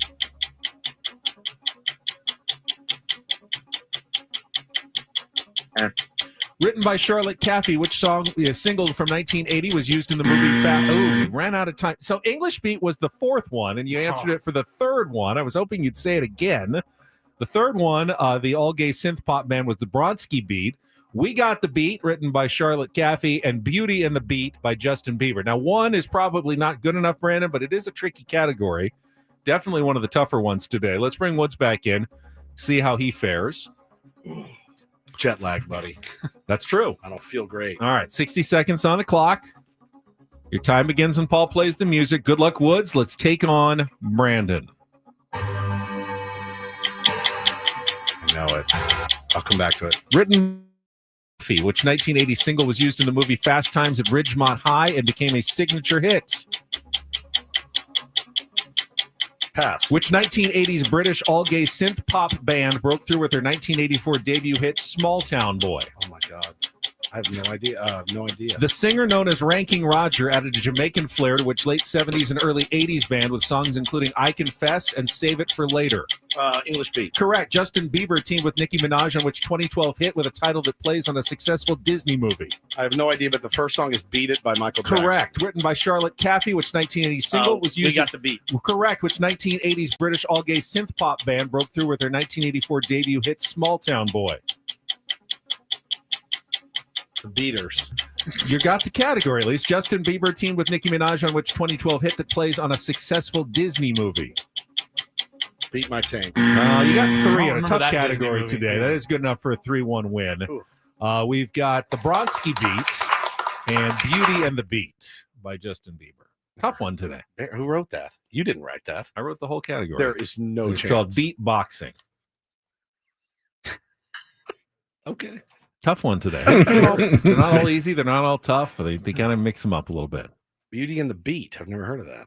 I had neither, but I needed a 5th one that had beat in it somewhere. Sometimes there's plenty of options. Sometimes I got to stretch a little bit to get that fifth song title. Stretching to find the beat. I thought maybe like get the it. Disney movie, like, okay, Beast, Beauty, Beat, Beast. Right. Then you might have come up with it that way, but no one did. That intro for Beat It, I swear to God, I've heard it on 40 other songs. I was like, I thought that was Michael Jackson, so I'm glad I figured it out. Snuck it out. All right, let's get to a timeout because when we come back, we will be joined by Miami's own Jesse Agler in Miami. 305. A little incorporator as the Padres play later today. Coming up next on San Diego's #1 sports station, 97.3 The Fan. But quickly, gang, I wanted to tell you about Loan Pronto. If you're maxed out on credit cards, struggling with high interest debt, you can pay it all off in days with their rapid equity loan.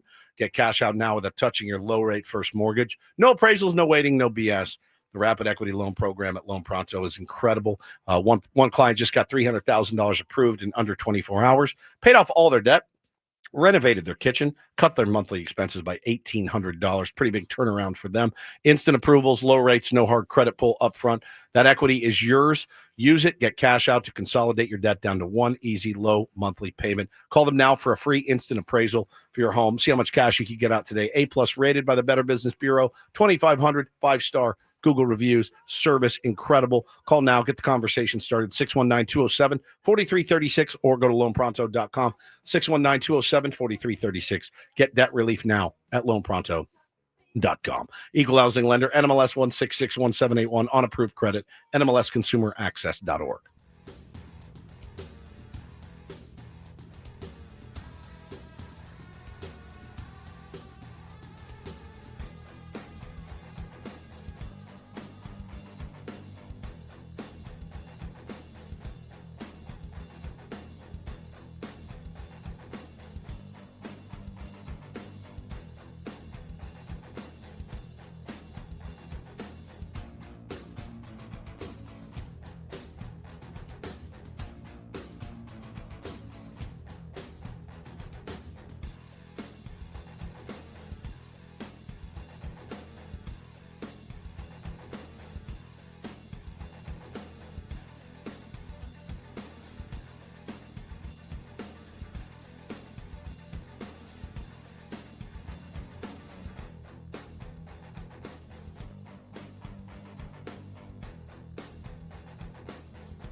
Hey players, things are about to get real here in San Diego. Introducing the all-new Hamul Casino Resort. With a 200-room hotel tower, exciting new eats and drinks, plenty of new places to play, and a luxe spa and salon. Hello, rooftop pool and deck.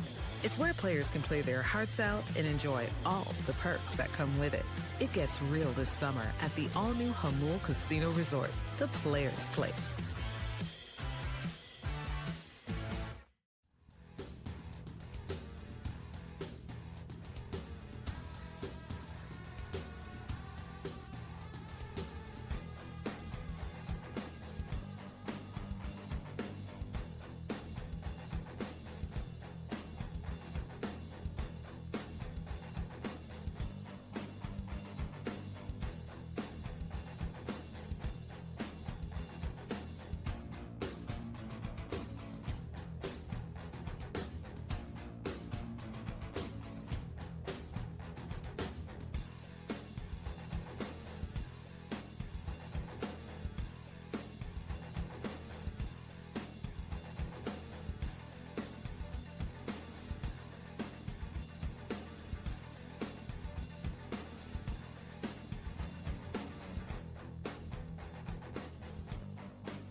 Padres continue their 10-game road trip later today with another 3:40 first pitch from Lone Depot Park in Miami.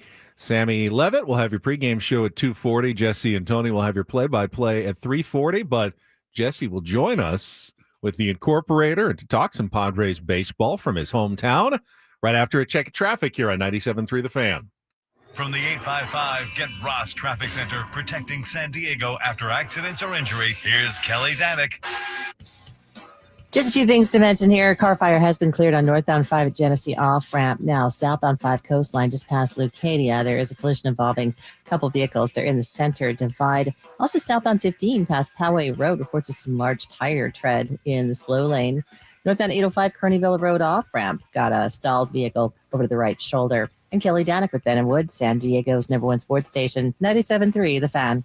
It's been a couple of weeks since we chatted with Jesse Agler. Jesse, hope you enjoyed your All-Star break. I know some people went to the game in Atlanta. Xander went back to Aruba. Did you do anything fun and spectacular during your break?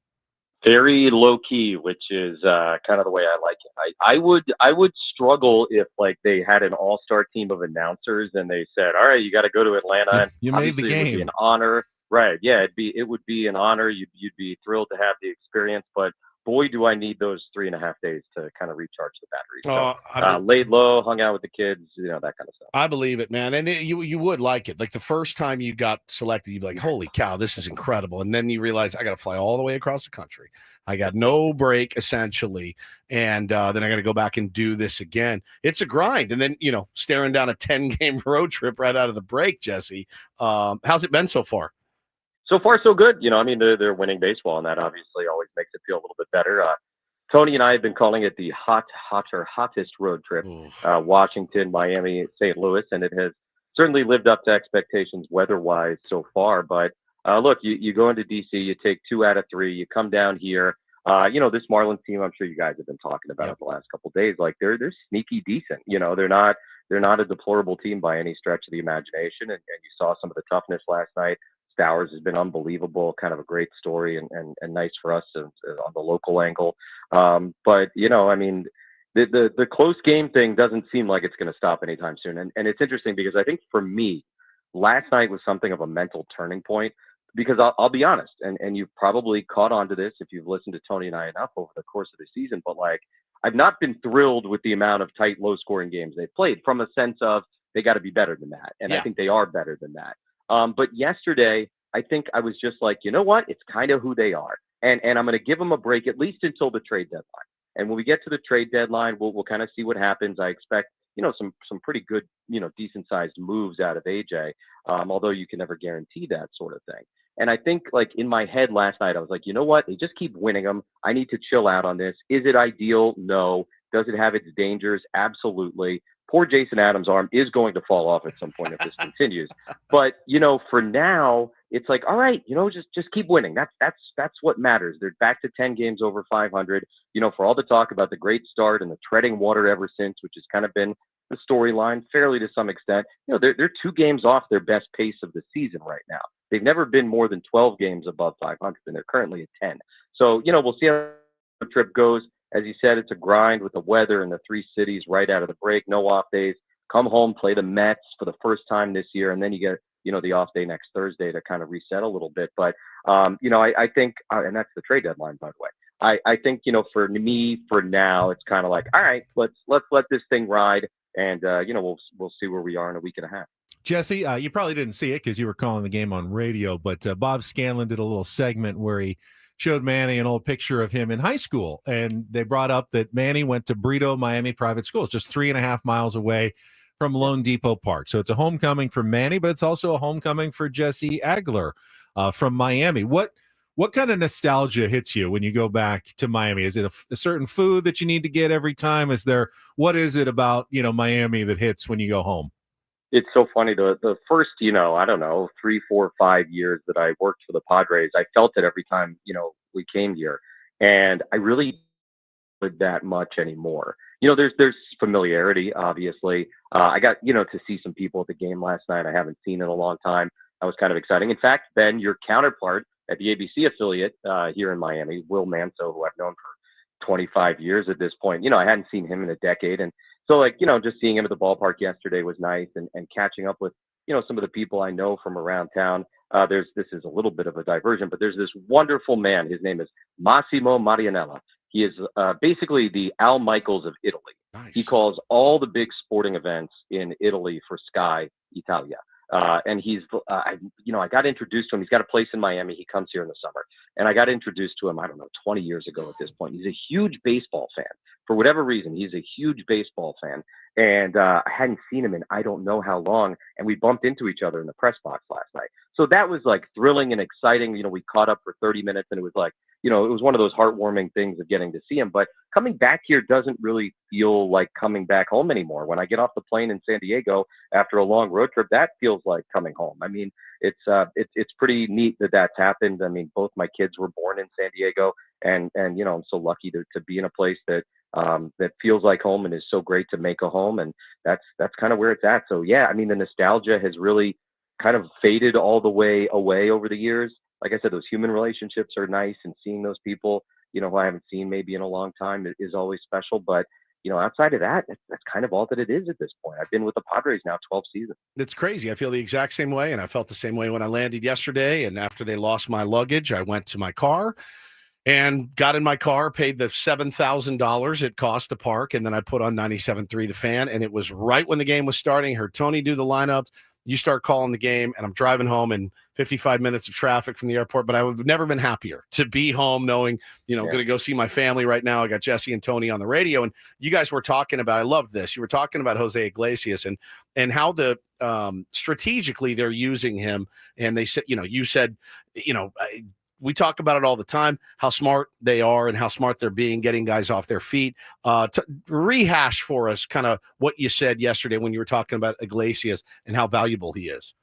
Yeah, so, I think what we saw with the Mets last year with Iglesias was, they were ultra strategic with how they used him in terms of when he would get a start. They basically only used him against left-handed pitching. And from what I understand, certain types of left-handed pitching. And he played 85 games for the Mets last year, and he hit 337. Now, he's not at that level for the Padres this year, but he's playing way more often. Part of that, of course, was necessity with some injury stuff earlier in the year. But, right now, it's like we're in this stretch. It's hot out. You're into the second half. You're trying to kind of ease everybody back into it. Xander had a DH day. Iglesias started at short. Manny had a DH day. Iglesias started at third. Last night, Cronenworth, first time this year, DH day. Iglesias started at second base. So he's, this wonderfully perfect fit anywhere you want to put him. Really got to start in left field, for goodness sake, earlier this year. But on the infield in particular, he's a perfect piece because he can play all those positions expertly. And especially if you kind of work it where you get the pitching matchup that you like, he's able to go out there and contribute. Beyond that, he's a guy, and it's a lot like Manny, where the baseball IQ is off the charts. Yep.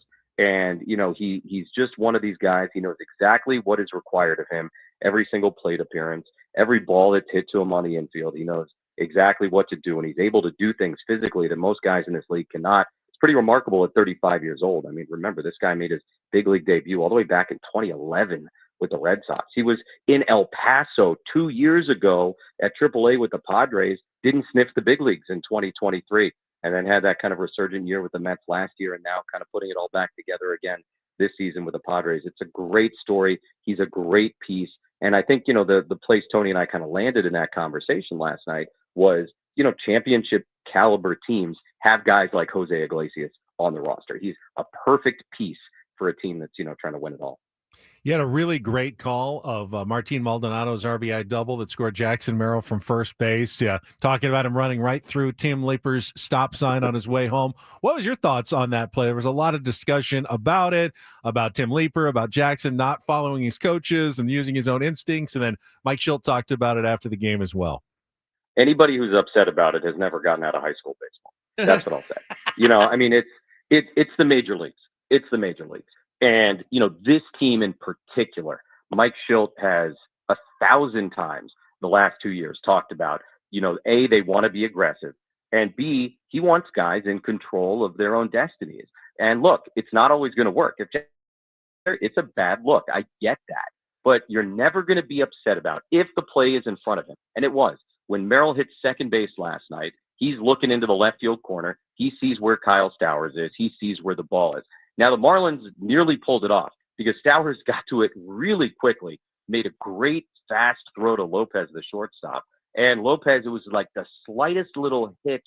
I don't even know if you could call it a hesitation before firing home. If he doesn't have that hitch, is Jackson Merrill out? Possibly. And then it's a different story last night. But you're forcing the defense to make a perfect play. And how many times are guys going to make a perfect play? What percent of the time in the big league? I don't know, 80, 70, whatever it is. You're rolling the dice. It's also early in the game, and it's like, all right, let's do this. And Jackson understands himself. He understands the game. He had the ability to see it. Did Tim Leeper in a vacuum make the right choice? I think so. Absolutely. Like if you go back and you watch from above, like that's what you want doing. But you also want one of your fastest guys, who's got the play in front of him and who can see it, to say, you know what, this is what we've been coached to do. This is what we've been asked to do. This is what we've been taught to do, to make these decisions. And, it's one of those, it's kind of silly, but it's like, hey, if he's safe, everybody's happy. It's the football or the baseball version of the football play where it's like the quarterback scrambling around and then he throws across his body and the coach is going, no, yes. When the pass is completed. But, that's what they're asking guys to do. And again, you're not asking Martin Maldonado to do that. You're asking Jackson Merrill to do that. You're asking Fernando Tatis Jr. to do that. Go back to when Fernando scored on that wild pitch that never got more than 5 feet away from home plate to win a game. That's another great example of that. No third base coach in the world in that situation would be like, go, go, go, go, go.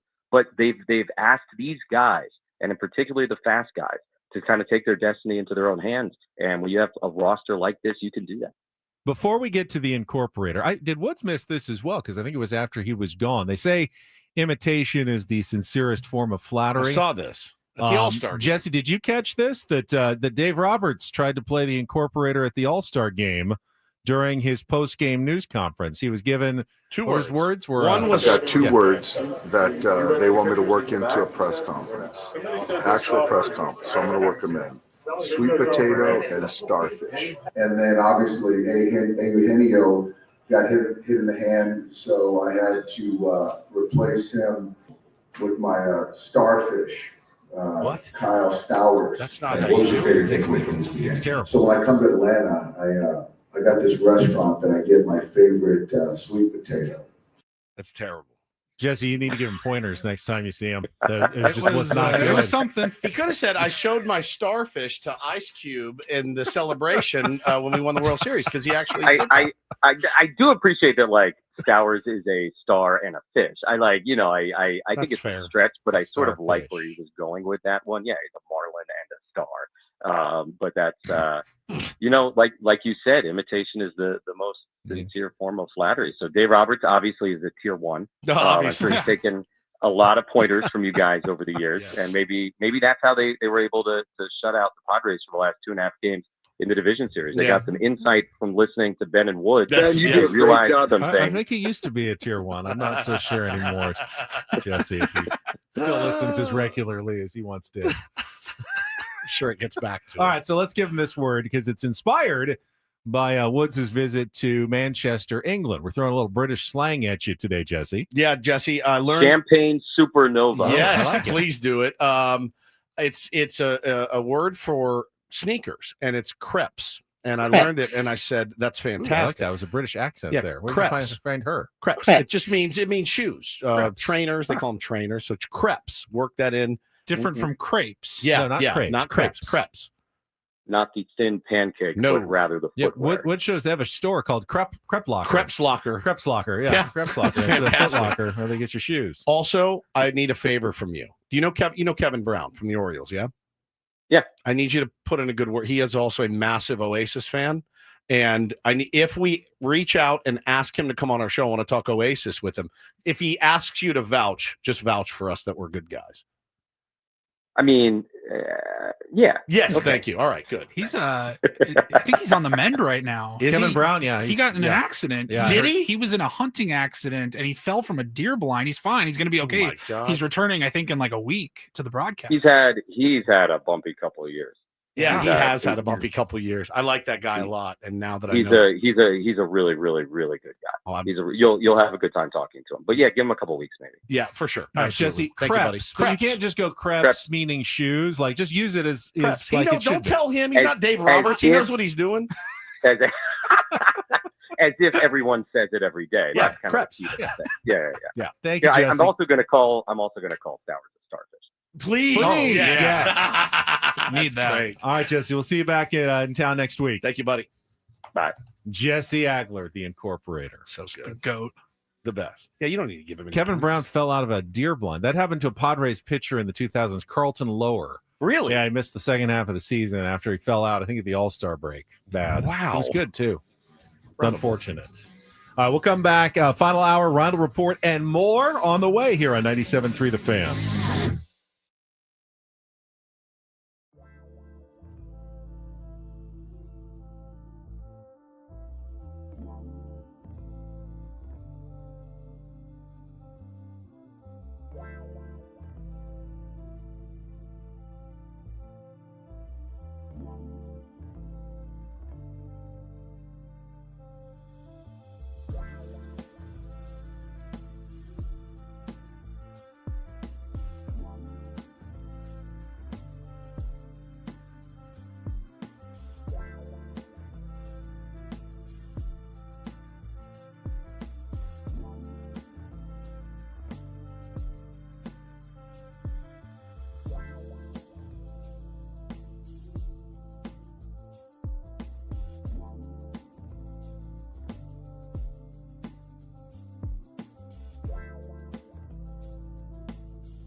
We did determine it was Kevin Brown's radio partner or television partner, Ben McDonald, who fell out of the deer blind. Yeah, not Kevin Brown doesn't himself. seem like a deer hunter to me. I knew it was one of them. We still do 4 hours on this show. Yeah, we didn't change that while you were gone. I've been gone for a while. I didn't know if maybe no something major changed. time slot changes for the Ben and Woods program. All right, well. Across the pond, all the radio shows are only 3 hours. They do 3 hours. Yeah, they Now- make way more money, too, I found out. And Way to- more. to be like double fair- what we make. Oh. To be fair, I was gone last Monday Yeah. on my vacation. And I always hate when I miss something Padres related. Sure, and me too. I did miss something Padres related while I was on vacation last week. I watched all the games, but when Alec Jacob came in on Sunday, I was going, why is Alec Jacob on the team? When did he happen? get back? When did that happen? I didn't realize he was there, so I was surprised when he was coming out of the bullpen, which also led me to be surprised. Why isn't Ryan Bergert starting tomorrow? So that was the move I missed last weekend. They sent Ryan Bergert back down after his start and called Alec Jacob up. So I missed that move entirely, which is why Stephen Kolek is going to be starting tonight and being activated by the Padres to get the start in Game 2 of the series against the Miami Marlins. So welcome back to Stephen Kolek. I feel a little more confident right now in Ryan Bergert Me too. when he takes the mound, but you can't bring a guy back unless you make him injured and he has to stay down for a certain amount of time, 15 days, call him back up. So it's Stephen Kolek's turn, and Stephen Kolek's had some good starts for the Padres this year.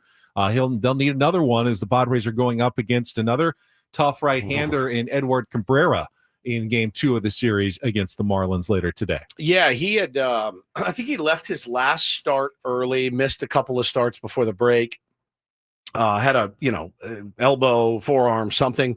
They're confident that he is going to be a part of the rotation moving forward. Just gave him a little bit of extra rest, but he's another one of those guys, Ben. I mean, they've got a stable of these guys that are pretty nasty.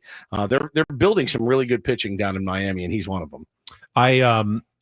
I think Stephen Kolek, in terms of, the Padres also gave him some time off, send him back to the minors. I don't think anything's wrong with him in particular. No, he was just ineffective. Send him back, or, semi-effective. Semi-effective, yeah. And they had better options, but, this is testing the depth of your 40-man roster now, calling up guys. And, the thing is with a game like tonight where it can bite you in the rear end is, Kolek has not been, outside of a couple of starts, not a shutdown type pitcher, and Cabrera is.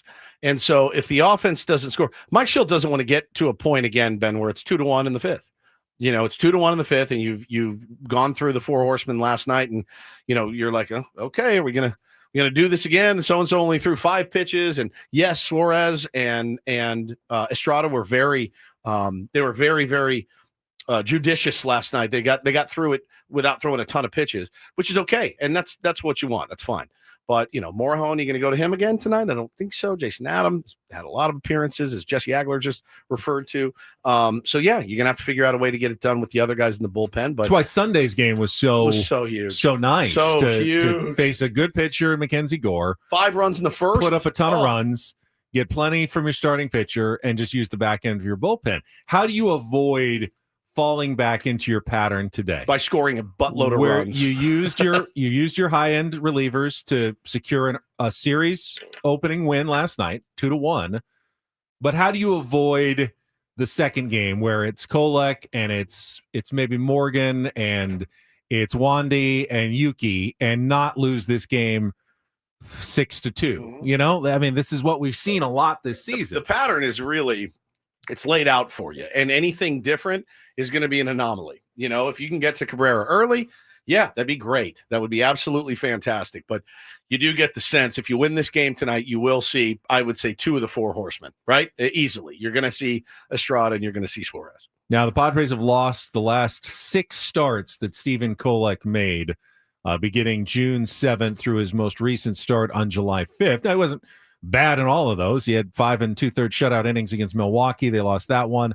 5 2/3 innings, 1 run against Cincinnati. They lost that one. Also had some clunkers in there, including 5 runs, 4 earned against both the Diamondbacks and Nationals, and then 9 hits, 6 runs his last time out against the Texas Rangers probably his worst start of the season. Yep. And we have not seen him now in 16, 17 days since he last made that start. Big star for him. And their offense is not, they don't strike the fear of God into you, but they are pesky as can be, and they'll get their knocks. And can you navigate base runners and things like that? Look, they're going to need to play great defense, and they're going to need to figure out a way to solve Cabrera because he can be pretty nasty when he's on.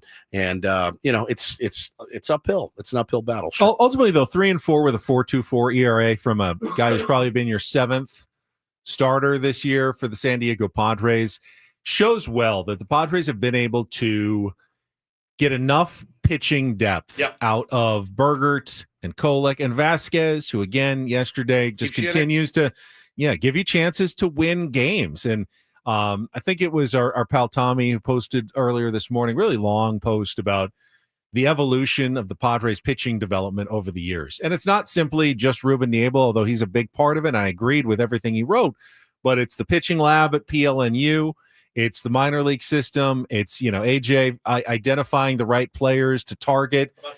About some Ben Fritz love. Ben Fritz love is great too. Always. But I think he brought it like Jeremiah Estrada as someone that scouts identified with the Cubs is going, they're not getting the most out of this guy.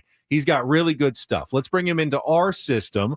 Let's put him in the pitching lab. Let's get him with our coaches, with Fritzy and Niebla, and see if we can unlock something in him. Boy, did they. And they did. And they're getting more out of Stephen Kolek, a guy they identified in the Rule 5 draft from the Mariners. Yeah, is he a star? No, but he went from a Rule 5 guy to now someone that you can throw in there in your rotation to make his now 12th, 13th start of the season for the San Diego Padres, and they've won some of those games when Stephen Kolek has pitched. He threw a complete game in Colorado in that one where they won 21-0. I mean, it's nice when you get 21 runs of support. I doubt he'll get that today, but he's had his good moments as well. And at the very least, he's eaten some innings. 5 2/3, 6, 5 2/3, 6. He's eaten some innings for the Padres, which is important as well. Well, as Jesse just referred to as well. I mean, look, it comes down to the offense. If the offense can do what they're capable of doing, this team is really, really, really good. Really good.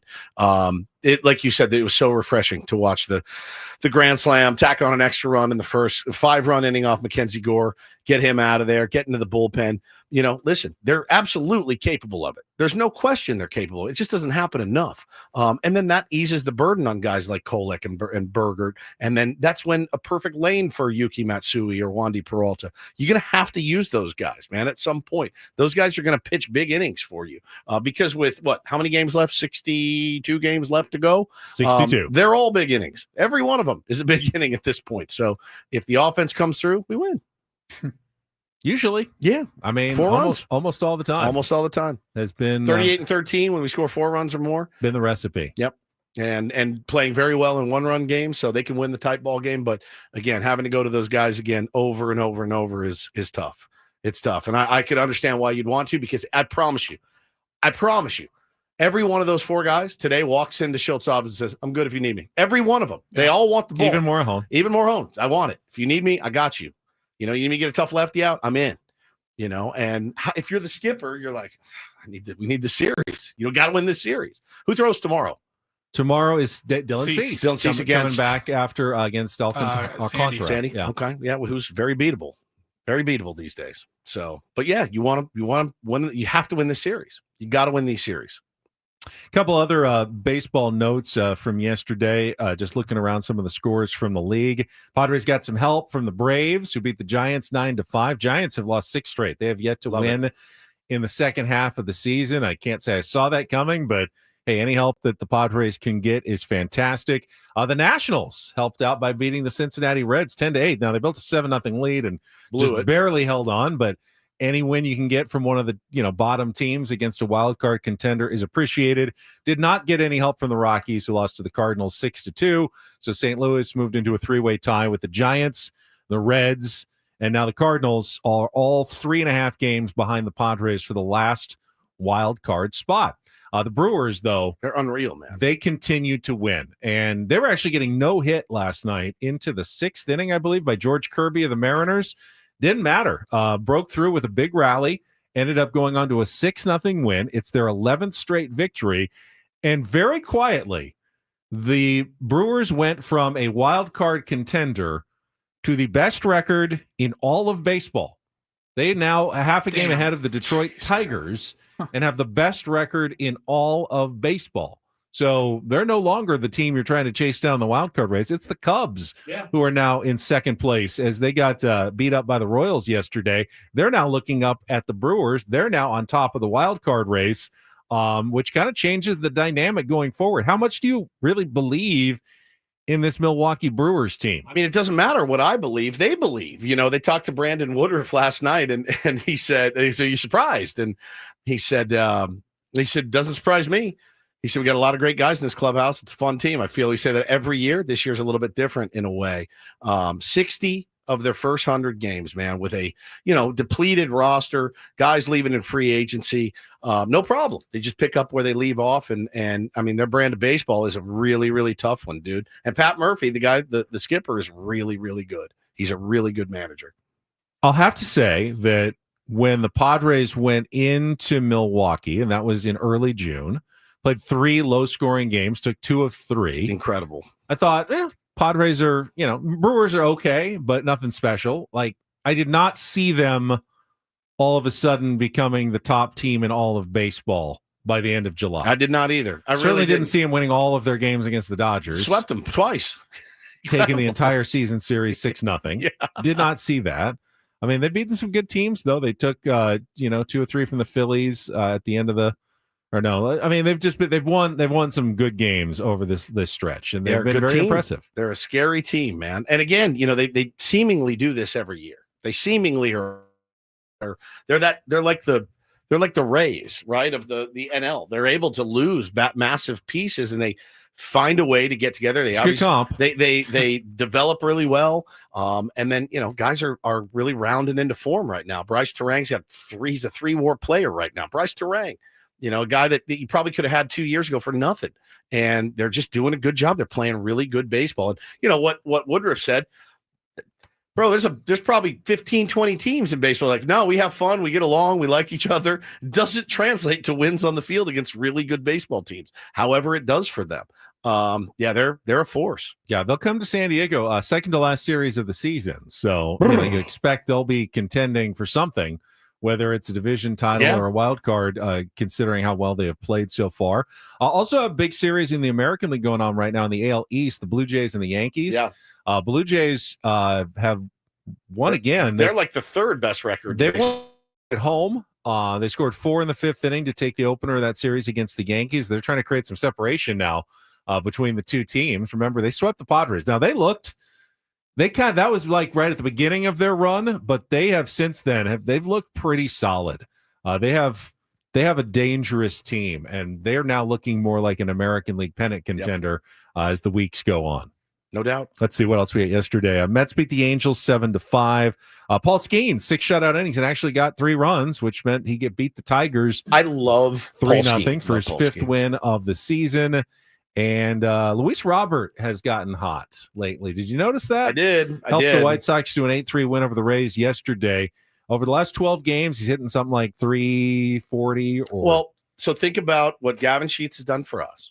Think about what Andrew Vaughn has done for the Brewers. They have not lost yet since they acquired Andrew Vaughn of the Chicago White Sox, who was terrible there. He's been lights out since he got to Milwaukee. So is the third time.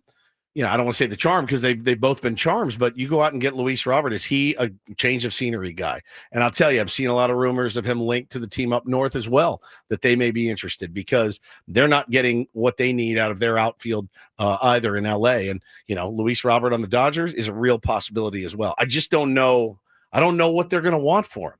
I just have no idea what that package is going to look like. A few days ago, they were probably going to have to take a very low-level prospect and eat most of his salary. The hotter he gets, the more that they can pit teams against each other that want to get him and go, okay, now we want a prospect, and now we don't want to pay any of his money down because you both want him. So why should we offer anything up in return other than you give us as much as we possibly can get for him? The guy is playing like he wants out of Chicago. Like right now, trade me, get me out of here. I want to go play for a contender. Obviously, he has a lot of talent. I mean, the worst case scenario is you acquire Luis Robert. Sucks.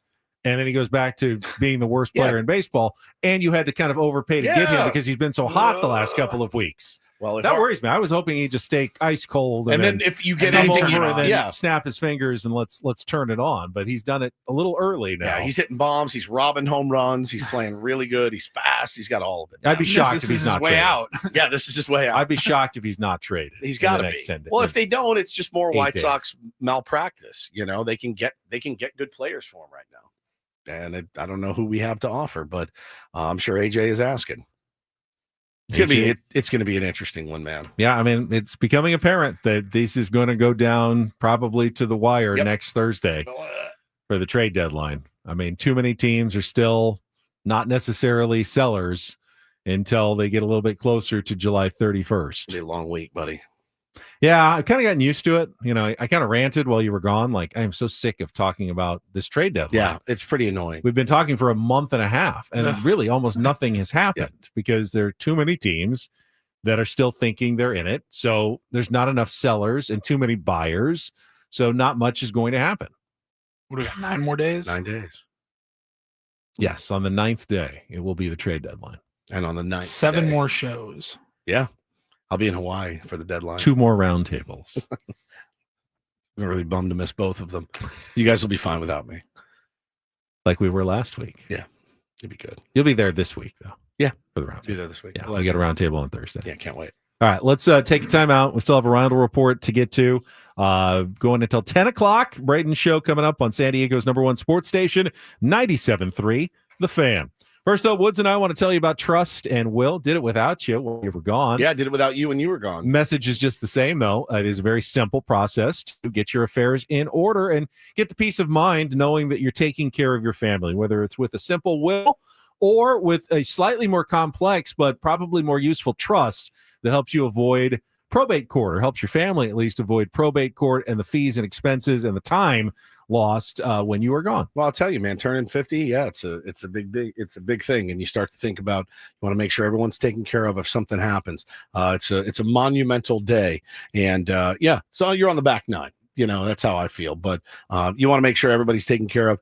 It's going to be hard enough when you're gone. Make sure you go to trustandwill.com, use the code FAN when you check out, and they'll give you 20% off plus free shipping of your estate documents. That's right. You're the old man now. I'm the old man. I'm the You're young buck. 49-year-old whippersnapper. That's right. And you're the old man of the Ben and Woods program. Go to trustandwill.com, use code FAN at checkout. Again, get 20% off and free shipping of your estate documents at trustandwill.com.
Hey players, things are about to get real here in San Diego.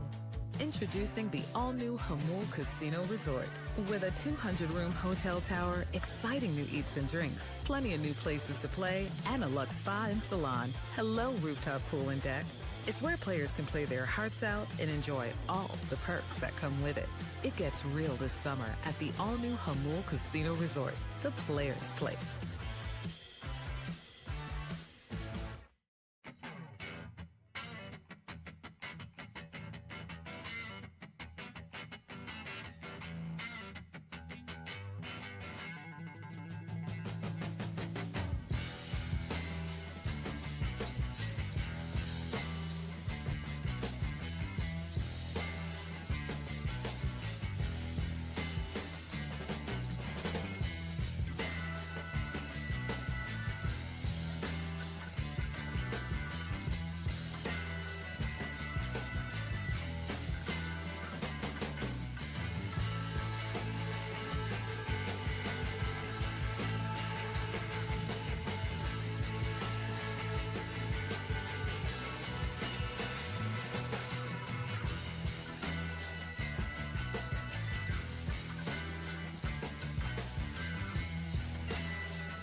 Is Jackson Merrill negatively impacting the youth of San Diego? Why is that? My hot take coming up here. Oh, with Ben and no. Woods.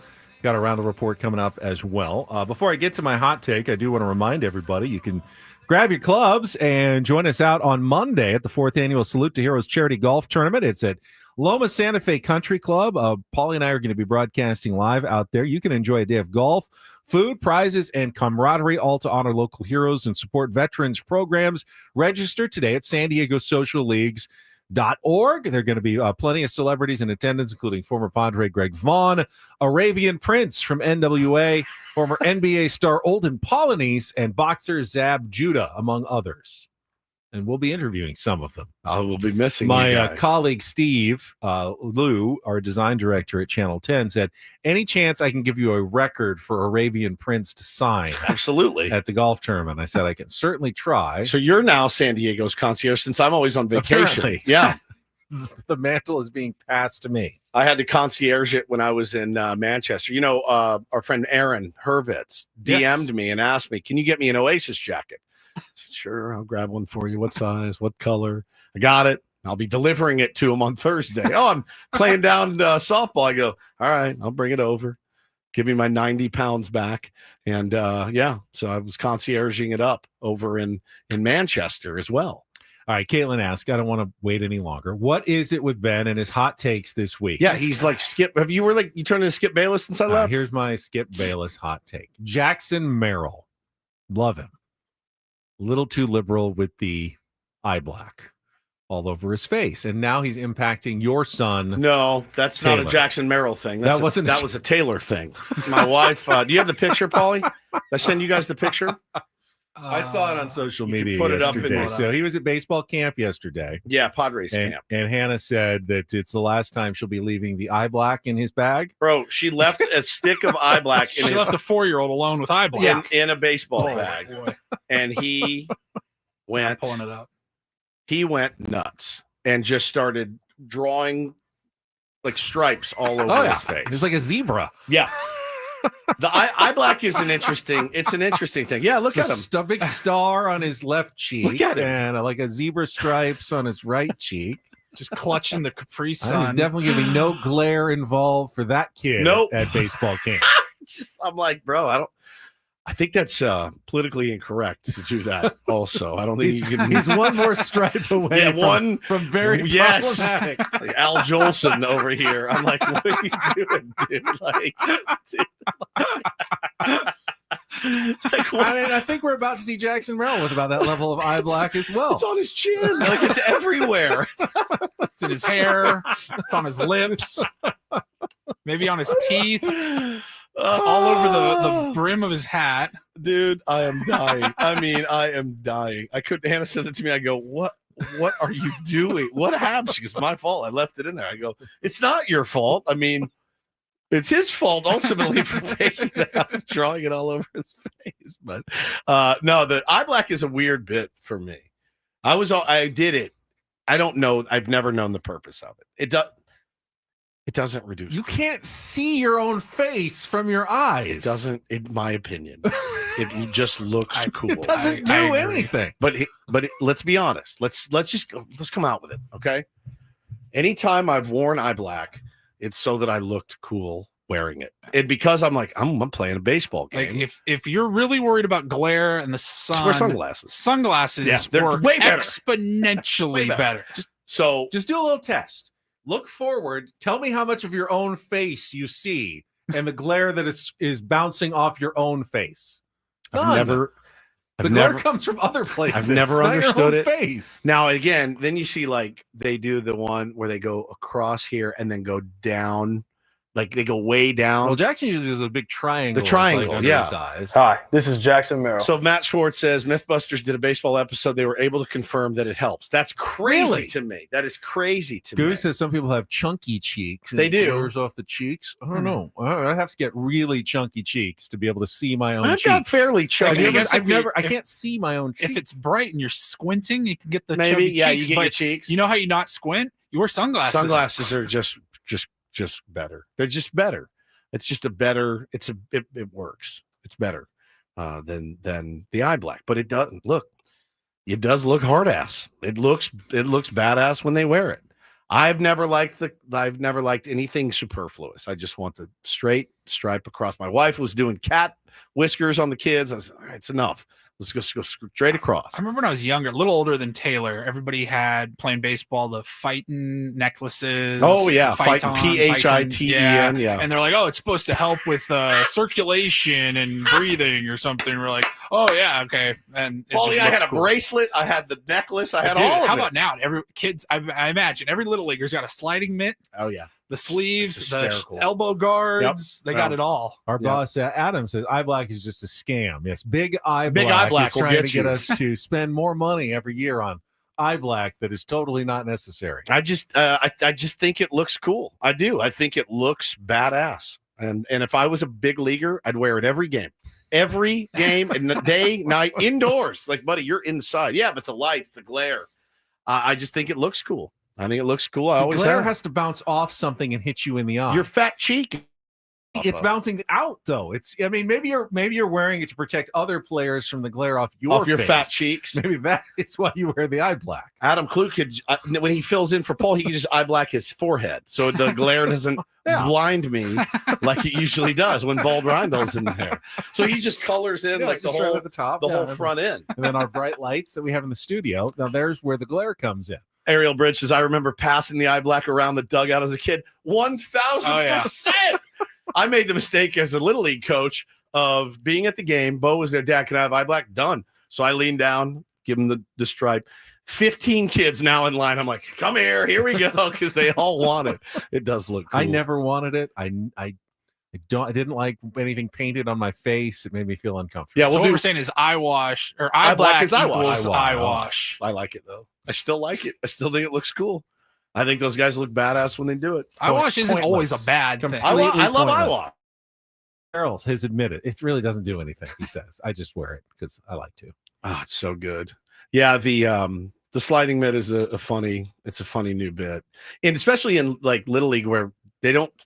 None of them slide head first, so that's funny. Number two, they can't steal like a lot until like after the ball crosses the plate. Like none of them slide head first, like none of them, and they have it sticking out of their pocket, and they all get on first. It takes 10 minutes to get it on. I don't even let my kids wear batting gloves because I'm like, you don't need batting gloves. You can't even get them on. It's annoying. It's annoying, but let them have their fun. Baseball's fun. Don't forget. All right, Paul, you got the round of report to wrap things up in our next segment. What do you got for us? Let's see. Jerry Jones needs to just never get in front of a microphone again. I think we all agree on Play that. you some audio from him ripping his own players yesterday, and then there's another story in baseball. We'll just say he's back. He's back again. Oh, I like it. All right, that's coming up next with Ben and Woods. Don't go anywhere. It's San Diego's #1 sports station, 97.3 The Fan. Woodsy. That's it. Cue for you to start. Oh, is that me? talking. Oh, Yeah. We'll do it later. We'll do it later. I can do it now if you can do want. it I'm now. ready. I'm You ready. ready? Yeah, Do I it. can always talk about He's ready to my go. beloved. You guys were waving at me. I didn't know what you were doing. Was happy to talk about my friends over at Sedano Ford. There It's you been go. a while. Thumbs There up. we go. We all know Ford builds it better. That blue oval is not just a logo, it's a legacy. Right now, Sedano Ford in La Mesa honoring that legacy with their hot summer sale. You got a buck, get a truck. Lease the all-electric 2025 Ford F-150 Lightning XLT, just $1 down and $327 a month. It's built tough, loaded with smart tech, ready to work. It is fantastic. Need classic Ford power, the F-150 STX Super Crew, ready to haul. Do everything you got to do. Just $239 a month. It's bold, dependable, built Ford tough. Or love this. I love this vehicle. The 2025 Bronco Big Ben. It is trail rated, top down, summer ready, just $215 a month from local and veteran owned Sedano Ford in La Mesa. More details can be found on these offers by going to sedanoford.com or just pop by their beautiful dealership. They have so much inventory, but if you have something in mind that you're looking for, go to sedanoford.com first. Let them know when you walk in. Woodsy sent you from 97.3 The Fan. It's sedanoford.com.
Hey players, things are about to get real here in San Diego.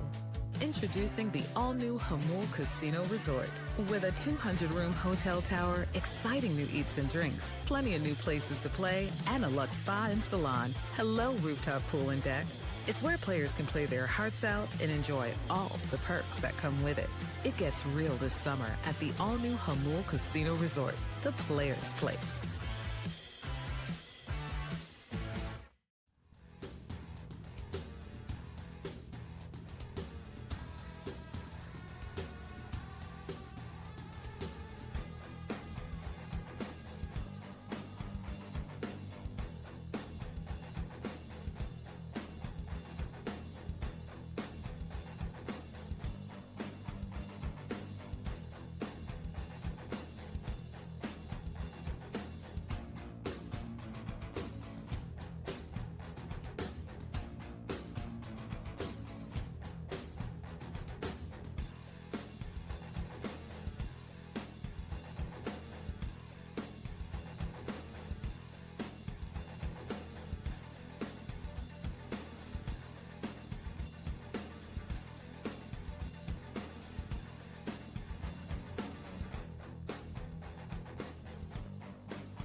Couple of interesting nuggets of speculation from our Linsider Dennis Lin this morning in The Athletic. I like nuggets. Nothing here is like a rumor necessarily, but he is reporting what others have as well, that teams around baseball have shown interest in Jake Cronenworth.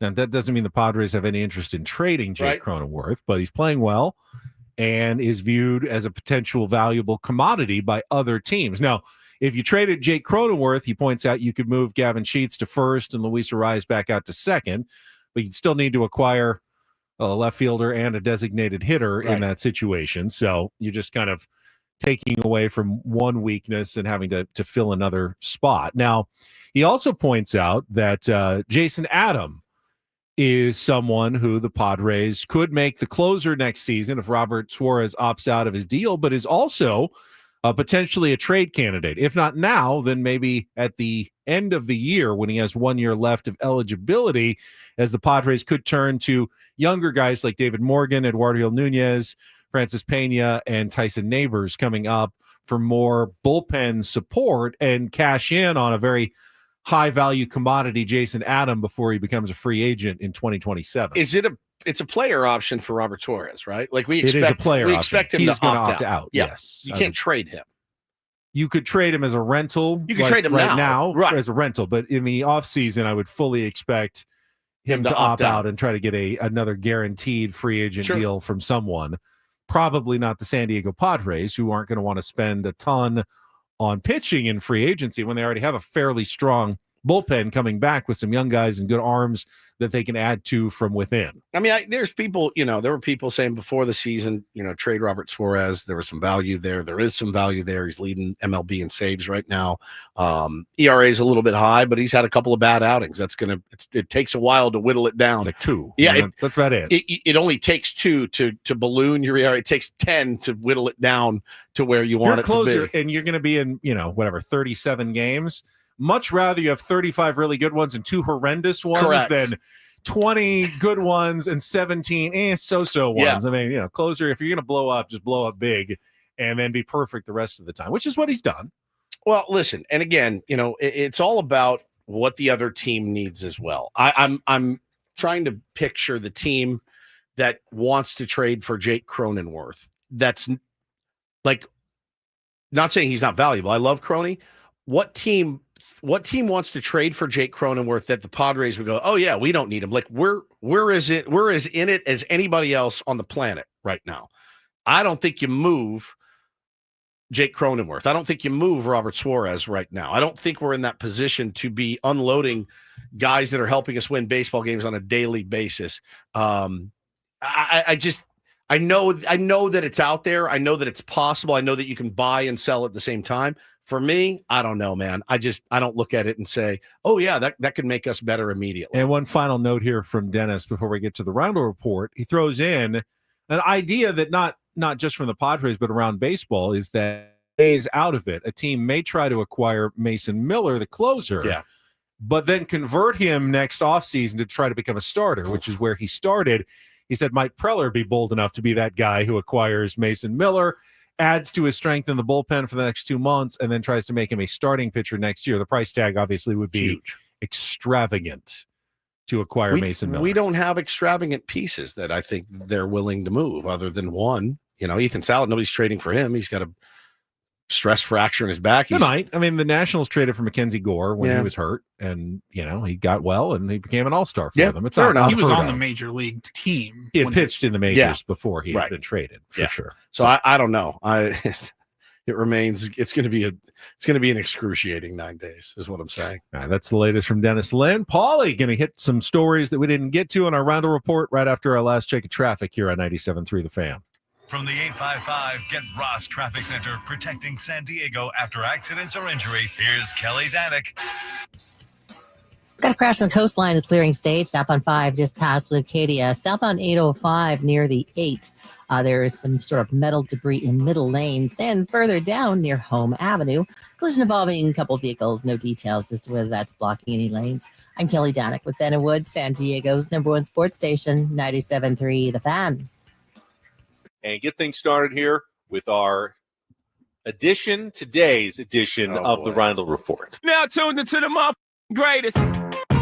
Welcome to the Reindl Report with Paul Reindl. Hi, Paul. All right. 2 stories from the world of sports that we haven't gotten to yet. We'll start off in Major League Baseball. And 1 story that you didn't know you needed. Are you laughing, biatch? It's the Reindl Report. Hey, Paul, how you doing? Okay, how are you? On 97.3 The Fan.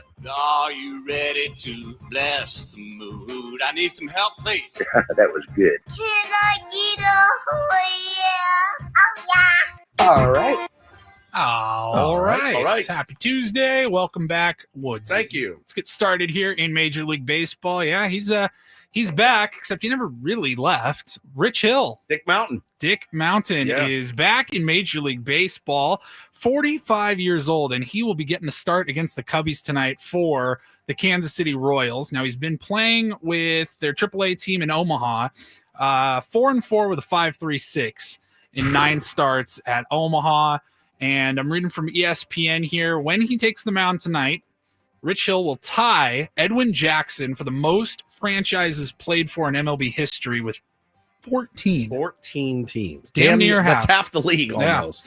Yeah. He'll also be the first pitcher aged 45 or older to appear in a game since Big Sexy did it in 2018, Bartolo Colon. Wow, man. I saw this tweet from Christopher Komka, Baseball Reference, Baseball Writers of America. He said, Rich Hill faced Jamie Moyer. Okay. Jamie Moyer faced Steve Carlton. Steve Carlton pitched in the same game as Warren Spahn.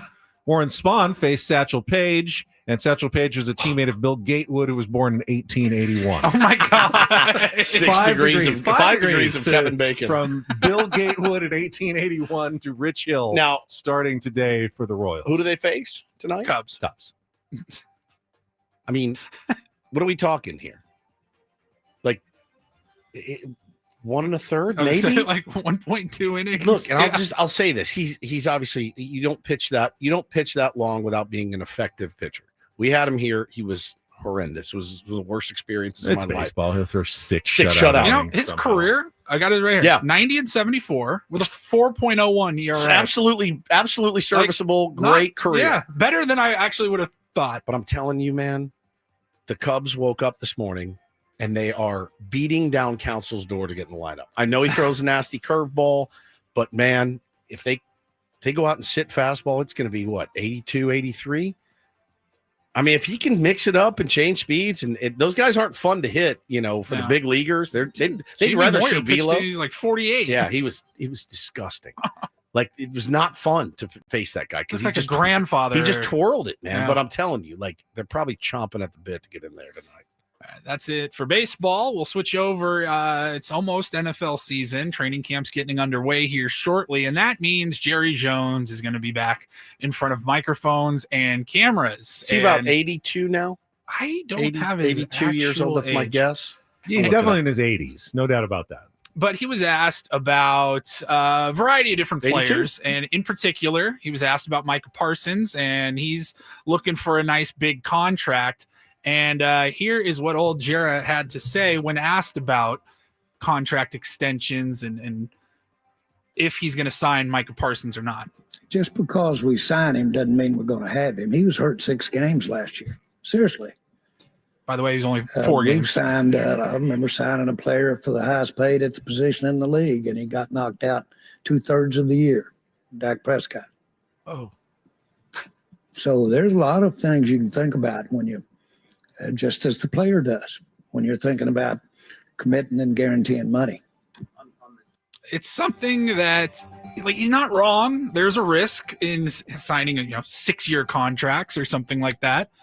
It was weird to hear him, like, especially like Dak Prescott out of nowhere. Like, we're talking about Micah Parsons, and he's like, well, we gave money to Dak, and look what happened to him. Oh, man. And he's taking shots at other players on his team. It was It's weird. a real thing, though. As you get older, you lose some of your filters.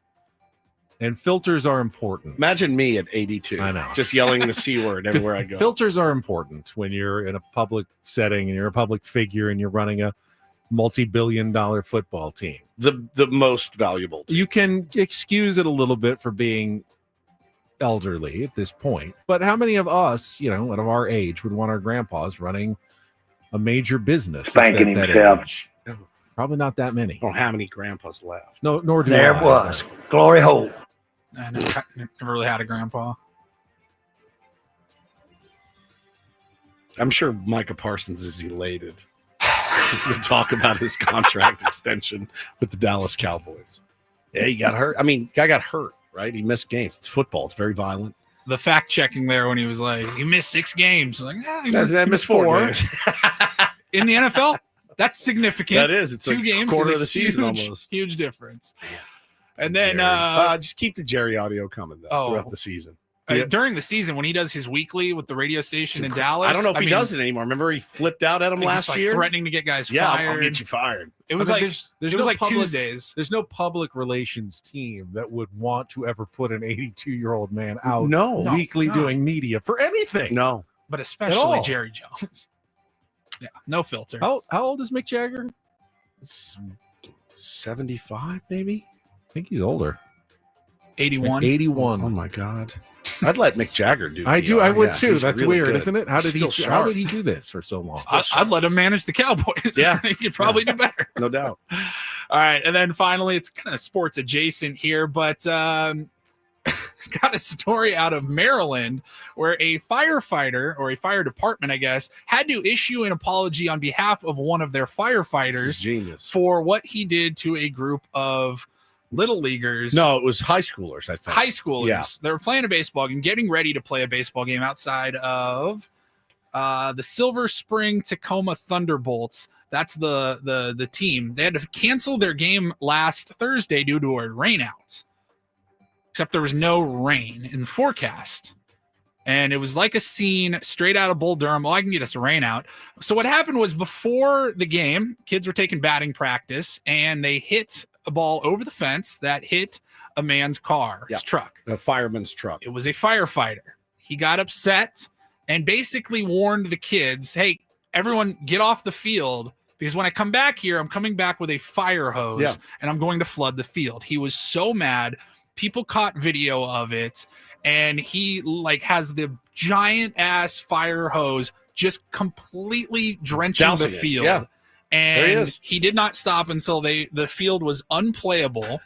He did that from a long range. Long too. range, That thing fires got some farther juice. than I thought. Yep. Wow. Got some juice to it. He's well beyond the outfield wall. Like he's behind a building behind the outfield wall. I loved it. Yeah, there was a guy, I think he was one of the coaches. He said, there's 9 other leagues that use this field. We're not the only ones that hit home runs. Why did we get punished? Why were we singled out here?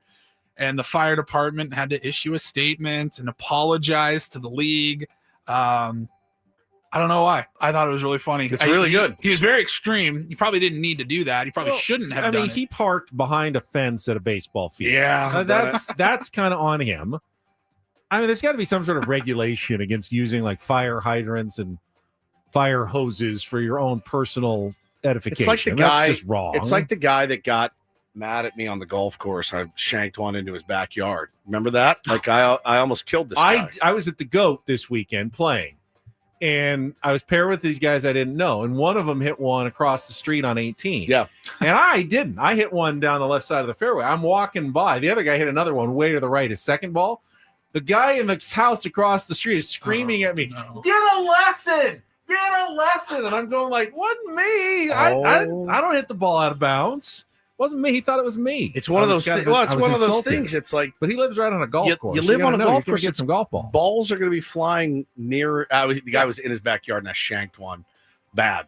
And I mean, you guys played with me. I've done it. Encinitas Ranch. No, I wasn't trying to shank it, of course, but don't live on a golf course. Aim at the house to the left. If I hit it straight, then I hit that house. If I aimed at his house, I wouldn't have hit it. Right. That's how it goes. But thank you, Paulie. No problem. All right, gents. Good to have you back. Off to bed and find my luggage. Do want to make sure everyone knows that tomorrow's program going to be twice as fun for us because it's only half as long. Oh, really? We are going to be leading into a very early Sam Levitt pregame show at 8:10 tomorrow morning. Padres and pancakes. Yeah, Padres, pancakes, quick wrap-up of yesterday's game, a quick look ahead, and maybe some don't do this, and maybe we'll take on Woods a little bit earlier. But those will be 2 hours of bits. Short show tomorrow to squeeze everything in. But we would love you to join us as we talk more Padres baseball. See how Stephen Kolek fares in Game 2 of the series later today against the Miami Marlins. Good to have Woods back. Thank you for my beautiful gifts. You're welcome. Enjoy them. Poorly favored chips and an inappropriate floppy hat. Hope you get your luggage back. Yeah. So Paulie can get his gifts that are lost somewhere, perhaps in Turkey at this point. All right, for Paulie Rindle, Stephen Woods, I'm Ben Higgins. Braden coming up next, right here on San Diego's #1 sports station, 97.3 The Fan. So long, everybody.